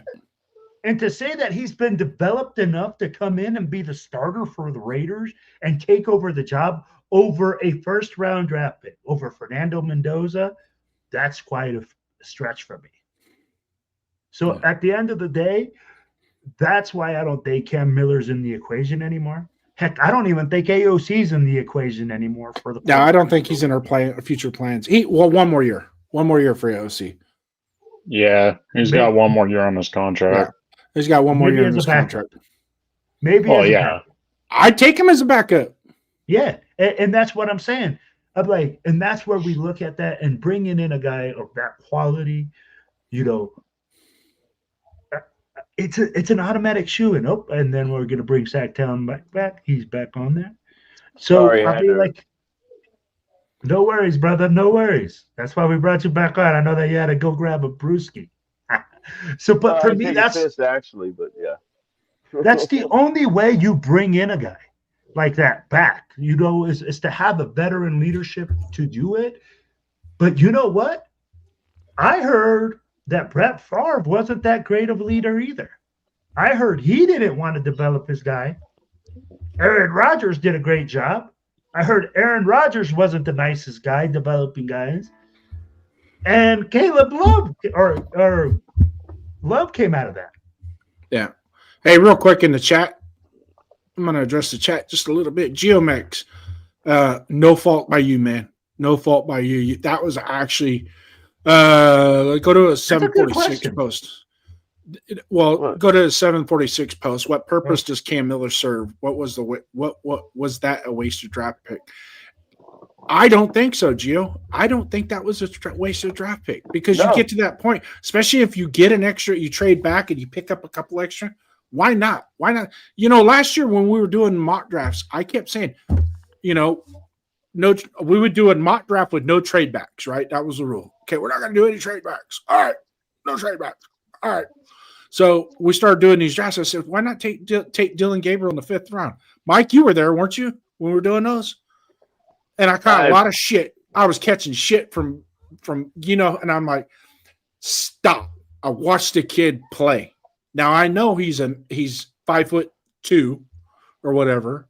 Looked like he just jumped off of Santa Claus's sleigh, and I know, and he's left-handed. He does have a deep throw. He can throw it deep. Does it have velocity? Does it have span? Does it have accuracy? It's hard to say with Oregon because it seems like Oregon's always got people wide open on every play. So at times I think, well, shit, I could play quarterback at Oregon the way they do things, But no, GeoMex, absolutely, man. Your question was spot on. I hope we didn't unentertain you with that. If you just look at the totality of when you draft when it comes to a quarterback, right? If you select him past the number 40 spot, you are most likely 99.9% of the time are only drafting that guy to develop as a backup, not as a franchise quarterback.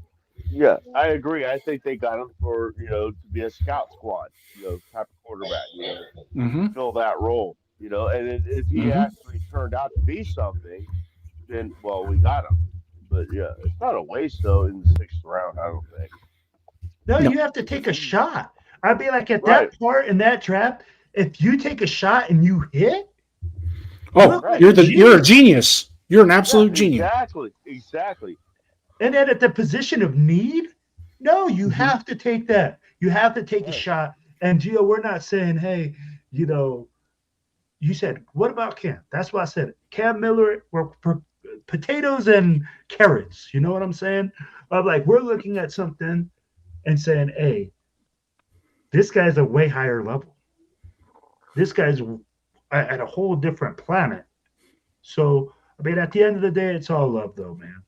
So, guys, let me ask you a simple question here. When we look at our team and all the positions coming up of need and everything like that, when you look at the coaching from those positions, Are you guys satisfied with those guys in the job that they're doing? Or you guys also think that is also going to be gone and that's also got to be fresh? Wait, what? I'm not sure what you said. Duncan? I guess Duncan's I'm going not. first. I'm not sure what you meant by that question. Oh, So talking basically, about do we need to replace coaches as well Oh, okay, and gotcha. start Gotcha. fresh there? Or Gotcha. yep. So go I ahead. mean, Duncan. personally, I'd like to see a change at coaching. I mean, the biggest thing about Pete Carroll when we first signed him was his age. And it's like he's not going to be here longer than 3 years. So we get a young quarterback, fight through a couple tough seasons with Pete Carroll, and the quarterback gets groomed by who? I think we need a whole regime change. Bring in a hot young offensive coordinator, somebody that's going to build up our quarterback, build up an offensive system, get that O-line looking better. So that way our quarterback, whether it's a rookie this year, next season, or a stopgap quarterback with a rookie sitting behind him, like just get something where we got an offense that can start churning and just start controlling that game. And if you want to go a defensive head coach, I mean, I really like that Rams defensive coordinator. He's really good. Combine a smart quarterback like Mendoza with a defensive coordinator, and you just start controlling the game. I mean, that'd be pretty awesome. I mean, we're going to need coaches because our online coach, he's not him. Rams, okay, defensive coordinator, but it really seems like the games where we have a chance, our defense don't show up. No, And absolutely. we struggle to score points. That needs to be fixed. And top to bottom, we just keep making dumb mental mistakes across the board on all three phases of the game. Like, that's coaching. Our guys are not with you more, man. Our guys aren't ready to play. They just don't show up. One game we'll have the defense look like they're great, and then special teams and offense don't do anything. Next game, the offense looks like, oh, we might got something today. And then special teams gives up 70 yards on the opening kickoff. Like, our players are constantly not showing up, and that's a coaching issue. Jason? Can't hear you. Mike. Sorry, I had the mute button on. Look, technical error, you know. That's what happens when you give me a microphone. I don't know how to use it. Let's face it, we're going to have to clean house, and that includes Patrick Graham. Because Patrick Graham has been here for 4 years, and what has he done? Now, if for some reason our defense was performing like Houston's defense or somebody like a team like that you still have an elite defense, even though you're not winning games, your offense is an abortion. You can't get out of it, you know. So that being said, you got to clean house, clear across the board. The only person that I would bring back if you're going to run a true West Coast offense and I would leave it up to the head coach and offensive coordinator, is bring back Greg Olson as a quarterback's coach, because I think he could refine a quarterback. He's done pretty good with it. And I think Kenny Pickett's success that he might have this weekend, or the little bit of success he had last week, a lot of that has to do with Greg Olson, because the quarterback coach is spending equal parts time with his quarterback versus the offensive coordinator is only running with the number one when he's coaching. So that's out on the field when they're at practice and they do individual drills. Excuse me. That quarterback coach is doing equal parts to all three quarterbacks. Now, when they go into team drills, now it's the offensive coordinators taking over from there. On the side, your quarterback coach and that backup quarterback still have a pretty good relationship. So they're communicating, they're discussing if, ands, or buts while the practice is going on. So that's kind of an advantage with now Greg Olson being the OC and Kenny Pickett now is going to play this weekend that you're going to probably see. And, we're going to go into our thoughts on the game here in a little bit. So I'm going to go ahead and punch the button now. Donuts, it's up to you. What do you want? Something on the show. On Geno Smith or on the Eagles game? Because wait. Geno We got Smith Mike. popped We got Mike. We got Mike. We got to ask Mike. Mike, are we cleaning house? What are we doing? I Yeah. hate to say it, man, but I'm getting old. I'm getting old, and Thanks, Captain Obvious. We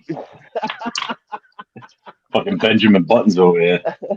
but if we're gonna do it, we need to rebuild. If we're gonna do it, I say the sooner the better. Yes, rebuild. I say a total rebuild. I mean, there's going to be some casualties that I'm not happy with, like Rob Leonard. I'm not going to be happy. That's going to be a casualty. But I mean, we need a rebuild. We need to get starting going before. I want to see us start winning again in my lifetime. And so yes, I'm all for. We have a fan from another team, Odilla G or something like that. I'm sorry if I'm saying your name wrong, but you brought up a point about hope you don't take Kubiak from us. I don't think Kubiak, with his dad's history with the Davis family, is coming to the Raiders. But we'll take him if we can. I'll definitely take Kubiak, Clint Kubiak. Yeah. Oh man. So Jeff, we're talking about if we have to clean house. If we draft the number one quarterback, do we clean house? Yes. Oh God, yeah. I don't want. I know Mike said about Leonard and everything, but the only way you're going to get anything accomplished is a complete regime change. Everybody, right down to fucking Deuce Gruden. I go on everybody. I don't want anybody left. I don't want anybody left that Pete Carroll and this regime had their hands on, whether they were here before or not. See you later. Bye-bye. Spytek's the only one that should be able to stay. And I'm with you guys. Leave it up to him to pick the coach. Mark Davis, I said this the other day, go sit in the dock room like Aaron Rodgers did for at least 3 or 4 weeks so Spytek can be unaltered, unabridged to just pick who he wants. Just do it, And if Tom Brady's involved, Tom Brady's involved. Whatever. It is what it is. But, don't let Mark touch the coach. All right, guys. So I'm going to give you guys my thoughts and then my thoughts on the Eagles game because I got to jump off. Jeff is back on the ship and he's back. El Capitan is back to take it over. And I'm thankful. Oh, no, I can't. I'm not from my phone. I'm not on my laptop. I'm only on my phone. So when you go, we're done. So sorry. Yeah. I didn't bring my laptop with me. Let me. Hey, I'm going to ask you guys. Hey, Jason, thoughts Eagles Raiders game. And your mic is muted.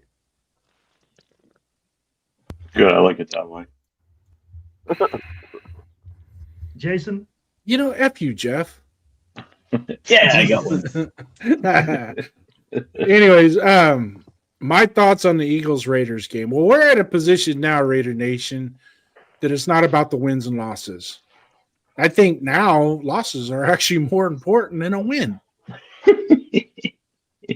As much as I'm not a tankathon guy, I don't believe in tanking. Now, if they go out and they play like they should have week 2, week 3, week 4, week 5, week 6, week 7, week 8, and they play and they beat the Eagles because the Eagles are sucking right now. Okay. And we win, but we win by winning, not just because it was a fluke. Okay. It's just 2 teams played like shit and somebody accidentally got more points than the other. Okay. I don't want that. Okay. But also at the same time, we're in preservation mode. We're in, let's see what we got. And then I will leave it at that. I am not going to provide a prediction. Tomorrow, Raiders last call, I'll be providing all those X factors and all that. So, Duncan. We need our tank commander Geno tomorrow or our Sunday, but unfortunately he won't be playing. He said our tank commander, our fearless tanking leader. Geno, where are you when we need you? I seen him put that in the chat earlier, like a couple days ago. I think he called him tank commander, and I go, "That's fucking funnier than shit, man." But yeah, you're the one that put that out there. I'm like, going, "That's funnier than fucking shit, man." Tank commander. Yeah. Mike, what do you got, baby? Shit. We're most likely going to lose. I just want to see a good game. I mean, I want to see effort. And if we win, it's going to be one of those things that's just another thing the Raiders do at the end of the year when we don't have a chance. So I mean, either way, I'm going to be happy. I mean, I just don't want to get stuck. I mean, just go out there and play pitifully. You know, I mean, as long as we play a good game and we lose it, I'm fine with it. You know, that's all I expect for any game. You know, if a better team beats us, a better team beats us that day. You know, but yeah, so I think we're probably gonna not win. I can't say lose. Jeff? Oh, what? You don't have to give me a score prediction. Just give me your thoughts, because I'm not giving a score prediction. Last call tomorrow, baby. I may or may not be on in time, so it depends. Makes me happy. I know it does. First of all, shout out to Duncan. I love his improv Raider room there, hanging his jerseys on his shower curtain behind him, or is that you sliding glass door behind you to the deck? Good job. I should have put the flag over the back of the bed, but I didn't. Anyway, I think the Raiders are going to go and fuck up and win this game Sunday. I can see it happening. I think it's going to be against the Chiefs. He's in the back going. Well, hey guys, I just get this bad feeling. That's all. Hey, for my final thoughts, I'll tell you guys like this, because I gotta get going, guys. So, hey, I will tell you guys this. Regardless, at the end of the day, Raider Nation will be upset.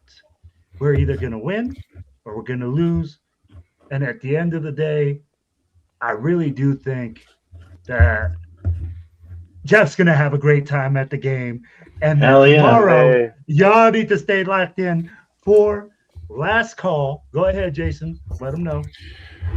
Tomorrow night, last call. Raiders last call will be 6 p.m. Myself, Duncan, and Chris4Raiders will be on tomorrow. Well, it'll be me and Chris4Raiders. I believe Duncan may or may not be in tomorrow. It just depends. Jeff, baby duty. Yeah, he might be on baby duty. Jeff, he may or may not be here. Who knows with him? He's like super dependable. But tomorrow, sorry, I'm going to the game. yeah. But just a public service announcement. I'll try and get the link up tomorrow for GoFundMe. We will be raising. So far, I got $2.65 for Jeff's bail money for when he gets arrested at Philly. My gosh. So if anybody wants to contribute to the GoFundMe account to bail his ass out, because I'm sure some stupid ass Philly fan's gonna pop off at him, and that old bouncer and him's gonna go, you know what? These knuckles were meant for something. Kapow. And that's why I wear these when I go out. Well, all right, fam. Hey, at the end of the day, it's much love. Guys, make sure you guys like, share, subscribe. It's your boy 401 Raider Jeff, Silver and Black Radio Podcast. We got Jay Downs. We got Dunkin' Donuts. We got our boy Sacktown Mike and Jay Downs. We good? Oh, we're good. We're good. All right, live from Philadelphia. I'm signing off. Jason, Sign it off. okay, stay in the Hit the studio button, Will. afterwards. We'll stay in the Push studio. the button. Yeah. Raider Nation. It's Friday night. You know what time it is. 401 Raider, Jeff on the mic. Let it drop. Yeah. Yeah, silver and black when the lights come on. Another week, same pain, same song, but we show up no matter the score. Cause the shield, it's different when you're born to roar. Bad calls, heartbreak, chaos on repeat. Still we pull up every time, still take a seat. Hit that chat, turn the volume to the top. It's Friday night, time for that mic drop. This is the Raiders, Friday night mic drop show. 411 Raider Jeff, yeah, we let that fire flow. Rants, laughs, pain, you already know. Raider Nation, ride or die till the end of the road. Mic drop, let the truth explode. Friday night lights and the nation's in control. To the East Coast, mic drop, let the truth explode. Friday night lights and the nation's in control. From the East Coast nights to the Vegas Strip, we vent, we rage, we joke, we trip. From blown leads, flags and coaching mess, to the fans who still scream RN with no stress. Leftovers cold, now the takes stay hot. Raider Nation therapy, this the spot. Every Friday night we clean the slate and drag this team like we're tired of the weight. Yeah, silver storm in the sky, hear the nation's battle cry. Not a win, but we still unite, cause pain brings family every Friday night. This is the Raiders Friday night mic drop show. With 401 Raider Jeff, yeah, we let that fire flow. Oh, comedy, chaos, that's how we go. When the team tests every ounce of hope. Mic drop, let the truth explode. Friday night lights and the nation's in control. Mic drop, let the truth explode. Friday night lights with the nation in control. When the red does off night, the nation in control. And the night pop, with the nation in control. When the week goes wrong, when the Raiders fall flat, we show up stronger, imagine that. So hit the light, take a seat, don't stop. It's Friday night, baby, it's time for the mic drop.